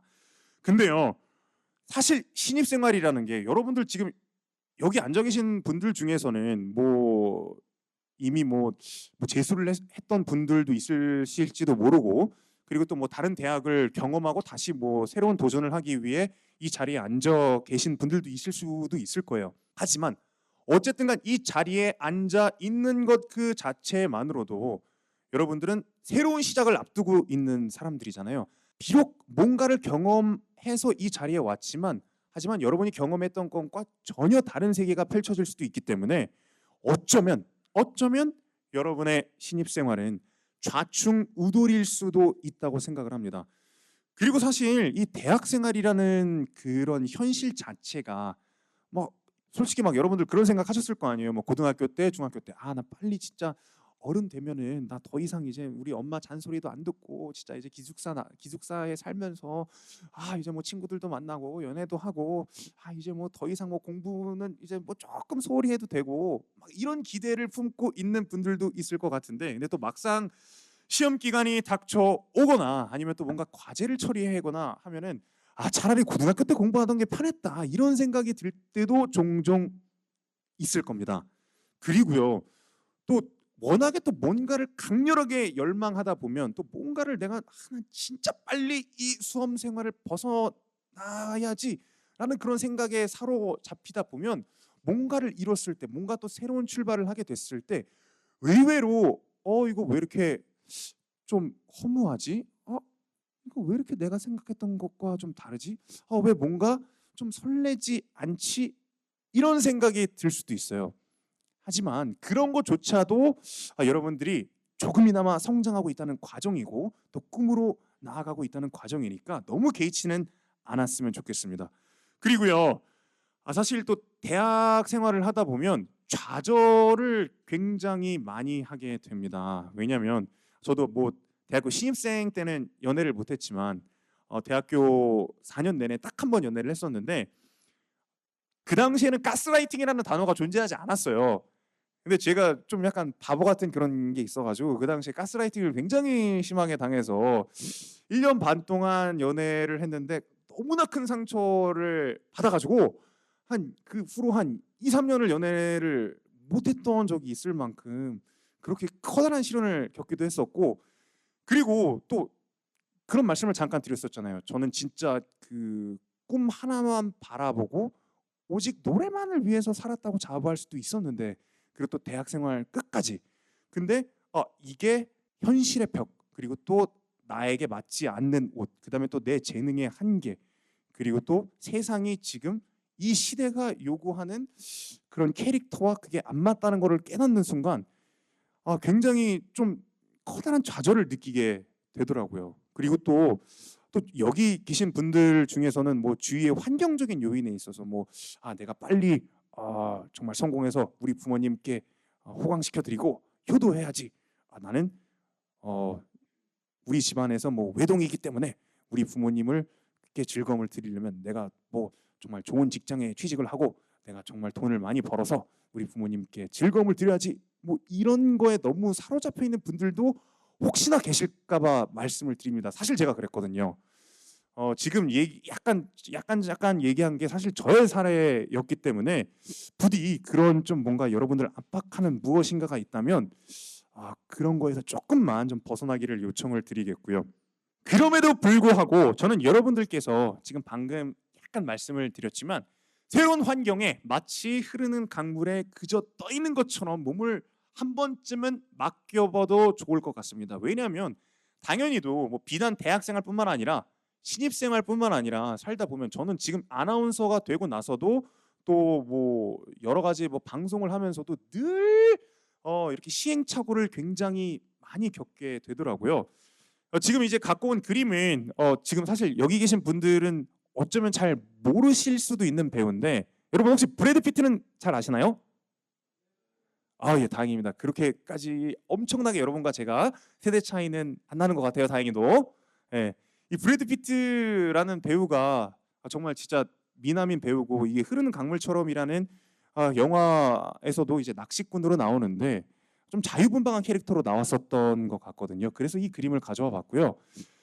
그래서 약간 이런 것들을 말씀을 드리고 싶어요. 아까도 좀 말씀을 드렸지만 제가 오늘 강의를 하기 전에 조금 조사를 해봤어요. 그러니까 저 이제 그 아나운서실에 근무를 하고 있으니까 같이 제일 지금 그 서울에서 근무하고 있는 막내 아나운서가 97년생인데 홍주연 아나운서라고 지금 뉴스광장 그 KBS 1TV에서 진행하고 있는 친구가 있더라고요. 그래서 그 친구한테도 물어보고, 그리고 또 기상캐스터 몇 분한테도 그 지금 7시 뉴스 하고 있는 김규리 기상캐스터 이런 분들한테도 제가 좀 물어봤어요. 혹시 만약에 대학교 1학년 때로 돌아갈 수 있다면 무엇을 꼭 해보고 싶은가, 무엇이 아쉬운가, 이런 질문을 제가 좀 드려보면서 많이 얘기를 했는데 대부분이 그런 말을 하더라고요. 새로운 친구 좀 더 많이 사귈 걸, 좀 벽치지 말고 좀 친구들이랑 더 많이 놀고 또 재밌게 지낼 걸, 이런 말을 굉장히 많이 했고, 또 꼭 빠지지 않았던 게 동아리 활동이랑 대외 활동이더라고요. 사실 저도 지금 굉장히 아쉬운 점이 뭐냐면 저 그 대학 생활 때 동아리 활동을 왜 못했을까. 사실 그 동아리에서 만난 친구들과의 인연이 또 평생 가기도 하거든요. 저 같은 경우에는 뭐 동아리 활동은 못했지만 그래도 이제 대학교 4학년 정말 이제 졸업을 얼마 안 남기고 발등에 불 떨어졌기 때문에 그때 좀 제가 폭주했던 시기가 있었어요. 나는 진짜 지금 돌이켜 보면 뭐 노래만 바라보고 살았는데 정작 노래로 이룬 거는 없고, 근데 이제 정말 사회를 나가기 위한 준비를 해야 되는데 나에게 좀 필요한 게 무엇일까? 나는 근데 친구도 잘 못 사귄 것 같고 아무것도 한 게 없어. 그래서 뒤늦게 뭐 좀 이렇게 좀 말랑말랑한 수업들 분명히 찾아보면 있잖아요. 친구 사귀기 좋은 수업들. 아마 이제 여러분들도 학교 생활을 하다 보면 여러 그 선배님들이 그런 수업이 어떤 게 있다 이렇게 알려줄 텐데, 그런 수업만 골라 듣기도 했었고, 그리고 또 봉사 활동 이런 거를 하면서 거기에서 만나게 된 친구들, 그리고 또 만나게 된 어르신들이랑 아직까지도 교류를 하고 또 서로 많은 또 도움을 주고 받기도 합니다. 그렇기 때문에 여러분들께 꼭 동아리 활동 또 대외 활동 많이 하라는 말씀을 꼭 드리고 싶어요. 그리고요, 이게 좀 진짜 중요합니다. 이 마음속에 벽 치려고 하는 거, 사실 여기 앉아 계신 분들은 저와 같지는 않을 거라고 생각합니다. 근데 저는 좀 진짜 그때 너무 좀 외골수였고 너무 좀 뭐 몰입한다는 그런 집중력이 좋았다는 장점은 있을지언정 너무 그냥 하나만 바라보고 살았던 사람이라서 그게 저한테 정말로 많은 독이 됐던 것 같거든요. 그래서 부디 여기 앉아 계신 분들께는 사고를 좀 더 유연히 하라는 말씀을 꼭 제가 전해드리고 싶고요.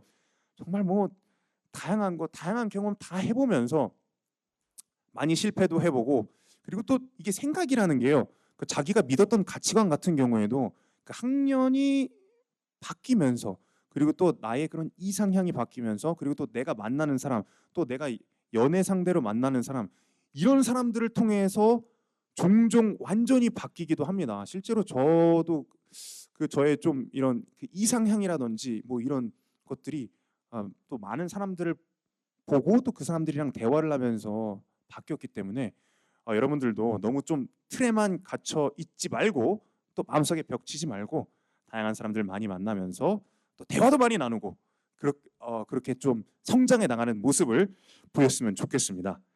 예, 지금 뭐 여러분들 뭐 여기 앉아 계신 분들 중에 유재석 선배님을 모르는 분들은 단 한 분도 없을 거라고 저는 단언할 수가 있습니다.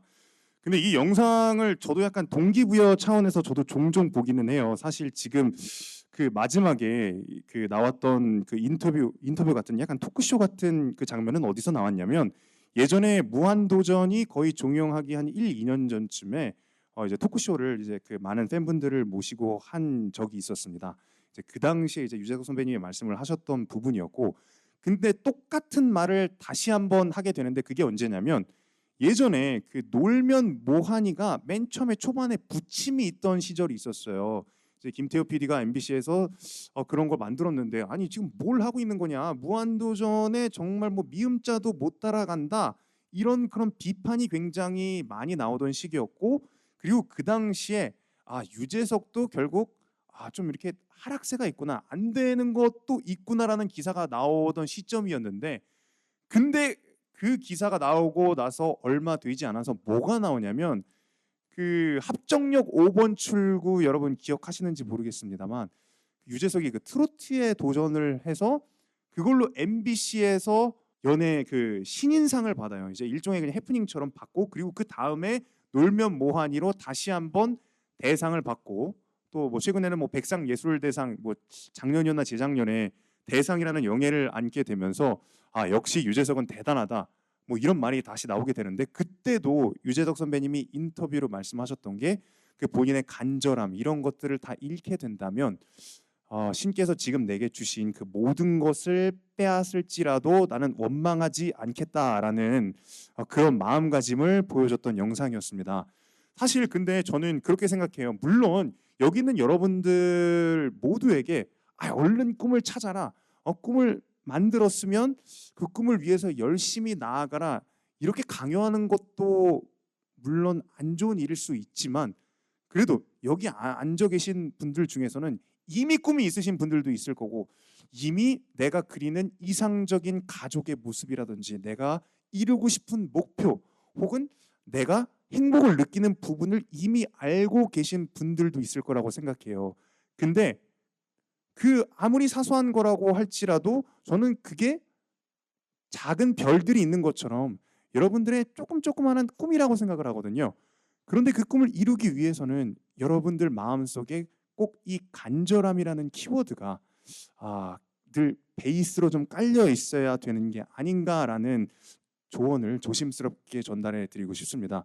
저렇게 국민 MC로서 정말 대단한 사람조차도 사실 그 꿈을 이루기 위해서 정말 오랜 시간 무명 세월을 버틴 거잖아요. 앞서서 맨 처음에 나왔던 영상, 사실 그 셀프 카메라 영상을 찍기까지 굉장히 그 본인께서는 아마도 많은 자괴감에 빠지신 순간들이 있었을 거예요. 동기들이 뭐 김용만부터 시작해서 그 당시에, 물론 여기에는 그 김용만 선배님이 활약하실 때 거의 뭐 만들어지지 않은 분들도 계실 수 있겠지만, 근데 사실 그 오랜 세월을 간절히 버텨냈기 때문에 결국 유재석 선배님은 본인이 그토록 원하던 방송에서의 활약도 할 수 있었고, 그리고 지금은 정말 뭐 국민 MC로서 정말 뭐 연예계 1인자라는 수식어가 그 누구보다도 잘 어울리는 사람이 됐으니까요.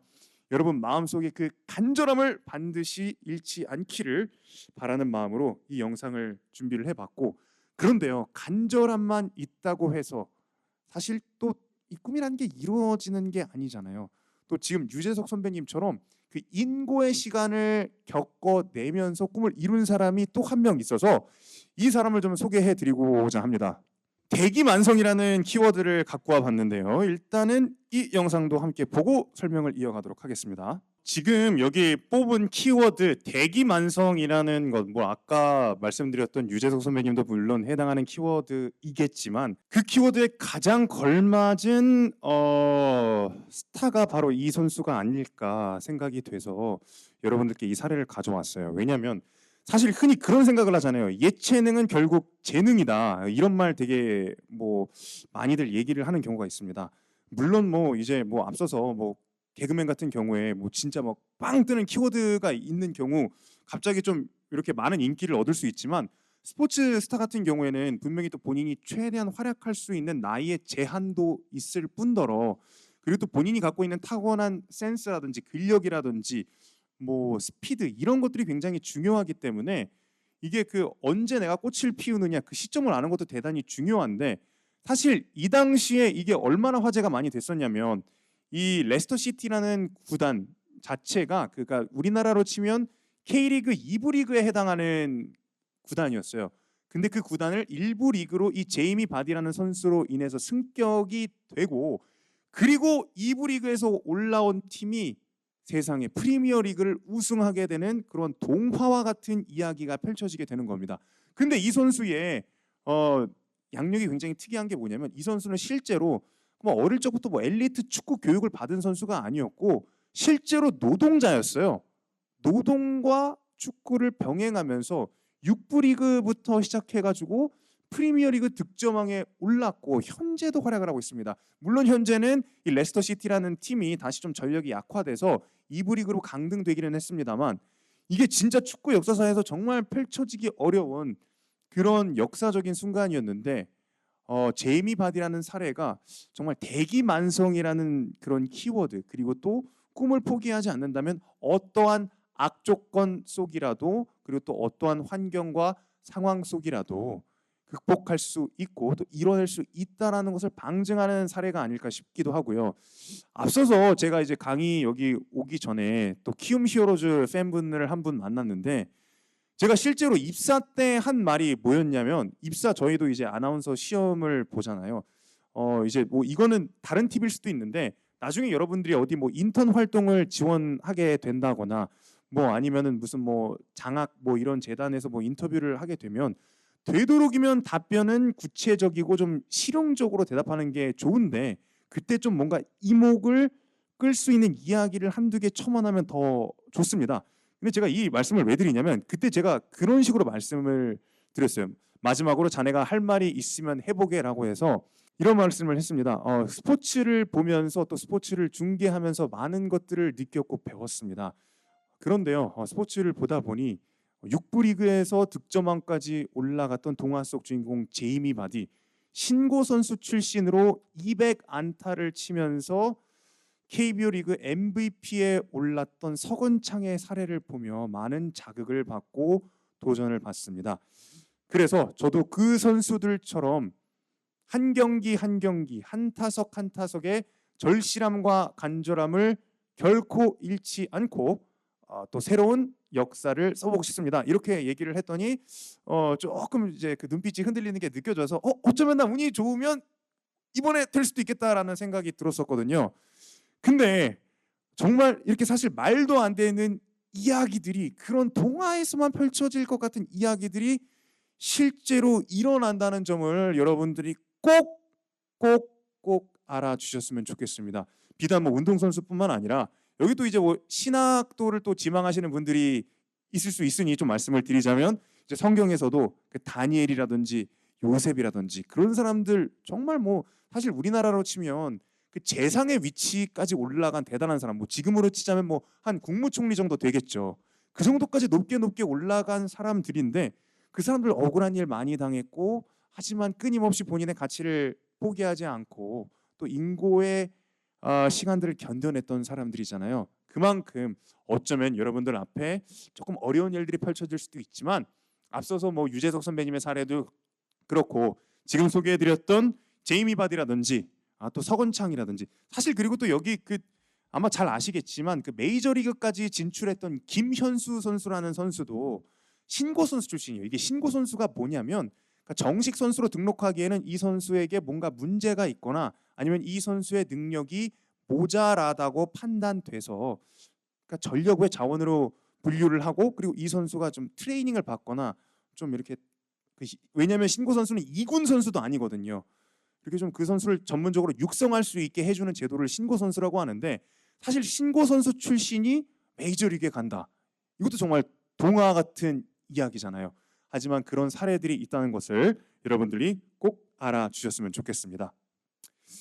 자, 그래서 좀 제 여정을 조금 더 설명을 드리고 싶은데요.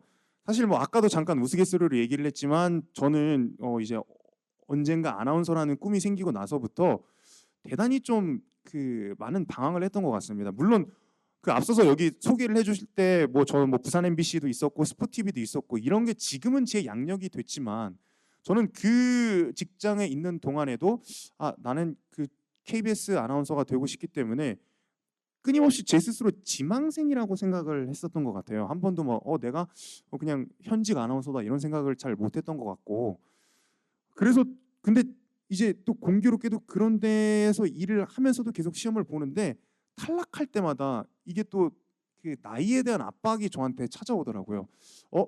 지상파 지금 아나운서 최고령 합격자가 아직까지 30살, 31살인데 어느덧 내 나이가 32살이 됐네. 나 진짜 안 될 것 같아. 이거는 그 내가 아무리 지금 여기서 보톡스를 뭐 한 10방을 맞고 울세라를 맞아도 내 얼굴은 동안이 될 수가 없어. 나는 그 30살이 넘은 내 얼굴은 아마도 면접관들이 다 알아볼 거야. 난 나이가 이래서 이제 꿈이 끝났나? 그래서 진짜 마지막 2018년에 제가 그 이제 시험을 보게 되면 그 여러 가지 단계를 거치는데 최종 면접에 올라갔었던 MBC에서 1차 카메라 테스트에 탈락을 하고 그리고 KBS에서는 그 3차 그 심층 면접에서 탈락을 하게 되면서 그때 대단히 패닉이 왔어요. 그래서 너무 좀 심리적으로 불안하고 이래서 그 라디오 뉴스 그러니까 김현정의 뉴스쇼라는 그 시사 라디오를 들으면서 제가 시사 공부를 많이 했는데 거기에서 그 뭐 책을 처방해주는 또 심리 상담까지 같이 하는 그런 책방이 있다고 해서 일산까지 직접 가보기도 하고 그리고 또 뭐 동네 뭐 이제 그 뭐 심리 상담 이렇게 해주는 데가 있어서 그런데 요청을 해서 좀 심적 안정을 요하기도 하고 뭐 그렇게 방황하던 시기도 있었습니다. 근데 이게 진짜 제가 이제는 더 이상 꿈을 못 이룰 수도 있겠다라는 현실적인 그런 생각이 들다 보니까 저도 나도 이제는 플랜 B라는 걸 준비해야 되겠구나라는 생각이 들면서 그 당시에 제가 플랜 B로 준비했던 것은 사실 뭐 여기에서 여러분들 앞에서 이런 말씀 드리기 너무 좀 그렇습니다만 아프리카 가가지고 욕중계라도 해야 되겠다. 아프리카 TV나 유튜브에서 욕중계라도 해야 되겠다. 이런 마음을 먹었었는데 근데 그 당시에 제가 그러니까 워낙에 이제 뭐 스포티비에서 해외 축구 중계는 많이 하지만 인지도가 뭐 지금도 많이 없습니다만 그 인지도가 너무 낮기 때문에 해외 축구 팬들한테 뭔가 각인을 시켜야 되겠다고 생각을 해서 좀 무리한 드립을 굉장히 많이 치기 시작했어요. 그래서 이제 뭐 여기 그 커뮤니티 하시는 분들 있을지도 모르겠는데 뭐 이제 fem코라든지 뭐 이제 해외 축구 갤러리라든지 이제 그런 데서 지금도 이제 제가 좀 쳤던 드립들이 몇 개 회자되는 게 있는데 그게 다 이 플랜 B를 준비하는 과정이었고 근데 놀랍게도요. 제가 그런 플랜 B를 준비하면서 그런 드립을 하나하나씩 치면서 그런 연구를 하다 보니 그런 피드백을 받다 보니 이게 뭔가 좀 자신감이 차오르더라고요. 어쩌면 내가 뭔가 비록 내 나이 뭐 내 학점 뭐 이런 것들을 차치하고서라도 어쩌면 내가 한 번을 극복할 수도 있겠다라는 그런 자신감이 차오르기도 하고 실제로 이때 실력이 대단히 많이 늘었습니다. 왜냐하면 매일매일 들이칠 생각밖에 안 하기 때문에 방송이 실질적으로 많이 늘더라고요. 그리고 그래서 정말 마지막이니까 나 좀 더 다이어트도 사실 혹독하게 더 해보고 사실 제가 지금 뭐 이제 여러분들 뭐 인터넷에 김진웅 아나운서 제모 50번 이렇게 치면 뭐 이렇게 사진이 나올 거예요. 예. 그리고 또 김진웅 아나운서 뭐 다이어트 이렇게 치면은 그 제가 굉장히 뚱뚱했던 시절의 사진을 볼 수가 있는데요. 사실 여기에 그 PPT 자료에 그 사진을 넣을까 하다가 여러분들 오늘 되게 기분 좋게 뭐 이렇게 여러 가지 신입생 활동을 하고 있는데 여러분들의 안구를 제가 테러할 수는 없잖아요. 그래서 제가 넣지는 않았습니다. 하지만 정 궁금하시다면 검색을 해봐도 나쁘진 않을 것 같아요. 근데 제가 사실 110kg가 넘었었어요 어릴 적에. 그래서 지금 이게 한 6kg 정도를 뺀 상태고 그리고 제모를 진짜 50번을 해가지고요. 진짜 제가 뭐 성격이 좀 많이 좀 더러워졌던 시기도 있었습니다. 왜냐면 한 달에 한 번 제모를 받지만 이게 너무 너무 아프거든요. 근데 그래서 그런 고통을 견뎠고, 근데 운이 좋게 결국 그 KBS가 그 문을 열어줬는데 하필이면 그러니까 저희 KBS는 무조건 신입생으로 뽑히면, 그러니까 신입 사원으로 뽑히면 지역 순환 근무라는 걸 하게 됩니다. 예를 들어 이제 그 본사 아나운서로 뽑혀도 처음 1, 2년 동안은 보통 1년에서 1년 반이에요. 지역에서 한 군데 다녀와야 되거든요. 근데 제가 뽑히자마자 운이 너무 좋았나 봐요. 코로나가 터집니다. 그래서 채용이 중단이 돼요. 2년 반 동안. 그래서 지금까지 2년 반 동안 지역 근무를 한 사람은 없었는데 그 저와 또 제 동기인 이윤정, 이광엽 아나운서가 그렇게 아주 행복하게 지역 근무를 2년 반이나 하게 됩니다. 그래서 내가 진짜 바라고 있던 그런 본사 아나운서로서의 그 꿈은 이미 나는 합격해서 이룬 줄 알았는데 그거를 또 한 번 유예해야만 하는 상황이 오게 된 거죠. 그리고 나서 또 본사를 왔는데 그 당시에 조금 저희 회사가 좀 여러 가지로 좀 시끄러운 상황이 있었어요. 그래서 원래는 이제 지금은 그 개편이라는 정기 개편이라는 것도 없어졌지만 그 개편이 미뤄지면서 줄 프로그램이 없다는 거예요. 나 그러면 그래서 6개월 동안 그냥 사무실 앉아서 그냥 신문 보고 책 보고 공부하고 그다음에 선배님들 방송 다 모니터링하고 그다음에 라디오 뉴스 하루에 2개 하고 막 이러니까 막 너무 또 초조하더라고요. 나는 진짜 왜 이렇게 팔자가 박복한 것인가. 도대체 내가 진짜 뭐 교회는 다니지만 내가 뭐 전생에 그렇게 큰 죄를 지은 사람인가. 약간 이런 생각을 할 때도 있었습니다. 근데도 어쨌든 또 앞서 있는 사람들만큼 제가 대단한 사람은 아니지만 그래도 좀 늘 꿈을 좀 잃지 않으려고 노력을 했던 것 같고, 심지어 저는 그 약간 저 스스로를 약간 극한에 몰아치는 경향이 있는데 제가 그 다이어트 지금도 뭐 열심히 몸 관리를 위해서 여러분 헬스장 가면 그 천국의 계단이라고 혹시 들어본 적 있으세요? 예, 제가 그걸 지금도 일주일에 3번 이상 40분씩 탑니다. 예, 제가 좀 독하죠. 근데 그런 걸 타면서 막 그때 당시에 막 그 유재석 선배님의 그 기도 같은 거를 저도 했던 것 같아요. 제가 진짜 이 간절함과 절실함 잃으면 진짜 벌 받겠다. 약간 왜냐면 저 진짜 그 정도로 막 진짜 일이 너무 하고 싶었고 막 열정은 가득한데 저한테 너무 기회가 안 오는 것 같다라는 생각을 많이 했었거든요. 근데 어쨌든 버티니까 지난 2022 항저우 아시안 게임이라는 기회가 저한테 찾아왔어요. 근데 여기도 사연이 있습니다. 제가 또 왜 그 팔자가 좀 약간 박복한가라고 또 한 번 느끼는 순간이 뭐였냐면 항저우 아시안 게임 캐스터로 제가 전격 발탁이 됐어요. 그래서 여권까지 제출하고 이제 항저우 아시안 게임 비행기표를 예매하면 되는 상황이었는데 회사가 갑자기 어려워져가지고 그 항저우 출장 가는 인원을 2명을 줄여야 된다는 거예요. 예, 그래서 제가 또 놀랍게도 잘렸습니다. 그 기수가 제일 낮다는 이유로 잘리게 됐어요. 그래서 국내에서 중계를 하게 됐는데 그럼에도 불구하고 사실 이때 제가 일주일에 120시간 정도 일했거든요. 사실 원래 그 여러분들 잘 아시겠지만 법적으로 일할 수 있는 시간은 52시간이기는 한데 이런 특별한 국가 뭐 이렇게 좀 범세계적인 이런 국가 스포츠 이벤트가 열릴 때는 뭐 특별 연장 근로 서약서 같은 거를 써서 이렇게 넘어갈 수 있는 그런 게 있거든요. 근데 그때 정말 몸을 갈아 넣었는데 감사하게도 이런 순간이 펼쳐집니다. 그 한국 아나운서 대상이라는 시상식이 있는데 전국에 있는 모든 아나운서들을 다 모아놓습니다. 뭐 KBS, MBC, SBS, 뭐 JTBC, 뭐 여러 뭐 그다음에 평화방송, 뭐 기독교 방송 다 모이는데 여기에서 이제 스포츠캐스터 상을 받게 됐습니다. 예, 이게 진짜 좀 아유, 예, 감사합니다. 예, 뭐 박수를 받으려고 말한 거 맞아요. 네, 맞고요. 이렇게 박수를 화답해 주셔서 너무 감사드리고, 그 겨울을 어쨌든 버텼더니 저에게도 물론 저는 뭐 또 도전하고 싶은 꿈이 있지만 어쨌든 약간의 그런 꿈을 이루는 순간이 찾아오기는 왔습니다. 그 오늘 강연을 하는 저 김진웅이라는 사람 자체가 여러분들께 하나의 그 증거가 되지 않을까라는 또 조심스러운 또 말씀을 드려보고요. 그 꿈에 관한 말들 몇 가지를 또 소개를 해드리고 싶습니다. 사실 그 야구 중계를 하다 보면 그 해설위원들이 다양한 말씀을 하시는데 어떤 해설위원은 늘 이런 말씀을 한다고 하시더라고요. 신인 투수가 오면 앞으로 많은 패배를 기록하기를 응원한다. 왜냐하면 그래야 더 많은 승리를 기록할 수 있기 때문이다. 이렇게 얘기를 하고요. 근데 사실 뭐 아까도 조금씩 말씀을 드렸지만 어쩌면 여러분들이 넘어지고 좀 뭔가 까지고 상처가 나는 상황이 찾아올 수도 있지만 그 모든 순간순간조차도 여러분의 꿈에 그리고 또 여러분의 더 큰 성공의 열매가 된다는 사실을 또 증명하기 위해서 이 말을 가져와 봤고, 그리고 사실 이 말은 제가 가장 좋아하는 꿈에 관한 말입니다. 그 프랑스의 소설가 앙드레 말로라는 사람이 있는데요. 이 사람이 이런 말을 했어요. 오랫동안 꿈을 그리는 사람은 마침내 그 꿈을 닮아간다. 저도 뭐 그 여러분들께 말씀을 드렸지만 뭐 인고의 시간이 좀 길었고 아직도 좀 꿈을 향해 나아가는 사람이다 보니 왜 나는 맨날 이렇게 대기만성, 사실 전 대기만성이라는 말이 정말 지독히도 싫었었거든요. 근데 이제는 또 그 대기만성이 아니면 또 뭐 어쩔 수가 없는 그런 나이가 돼버렸어요, 제가.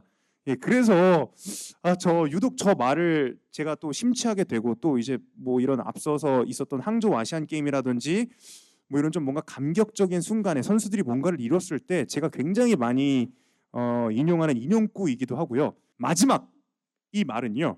그 역사저널 그날에 나오고 있는 여러분들 아마 잘 아시는 우리 국사 선생님 최태성 선생님이 그 역사의 쓸모라는 책에서 쓴 말이에요.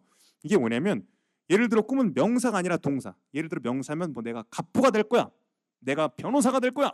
내가 대기업에 입사할 거야.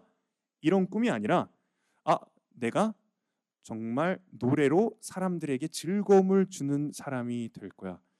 내가 대기업에 입사해서 안정적인 봉급을 받으면서 우리 부모님께 효도하고 그리고 또 내 가정에 충실하는 그런 멋진 남편이자 부인이 될 거야.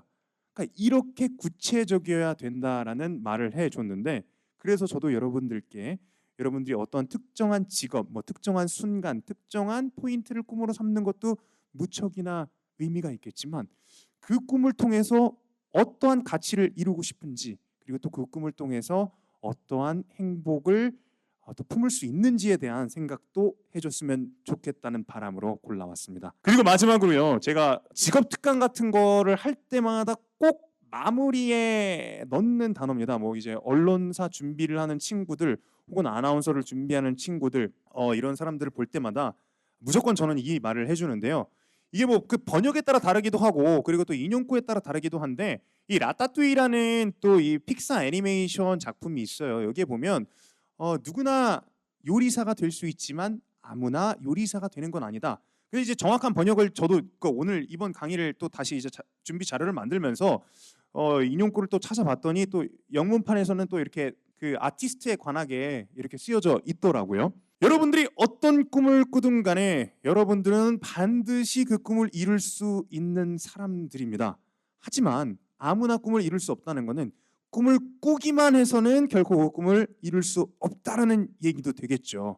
그렇기 때문에 여러분들이 가슴에 간절함과 그런 좀 뭔가 그런 열정을 품고 그리고 또 일상생활을 살아가면서 신입생활을 보낼 때 뭔가 좀 그런 근원적인 가치를 찾아가는 탐구 생활을 잃지 않는다면 여러분들이 어떤 것을 꿈꾸시든 여러분들은 나중에 또 저처럼 또 많은 사람들 앞에서 혹은 또 아니면 또 뭔가 1대1 멘토링으로 뭔가 꿈을 향해 나아가는 친구들에게 멘토링을 하는 그런 또 멋진 선배들이 돼 있지 않을까 감히 응원해 봅니다. 고맙습니다.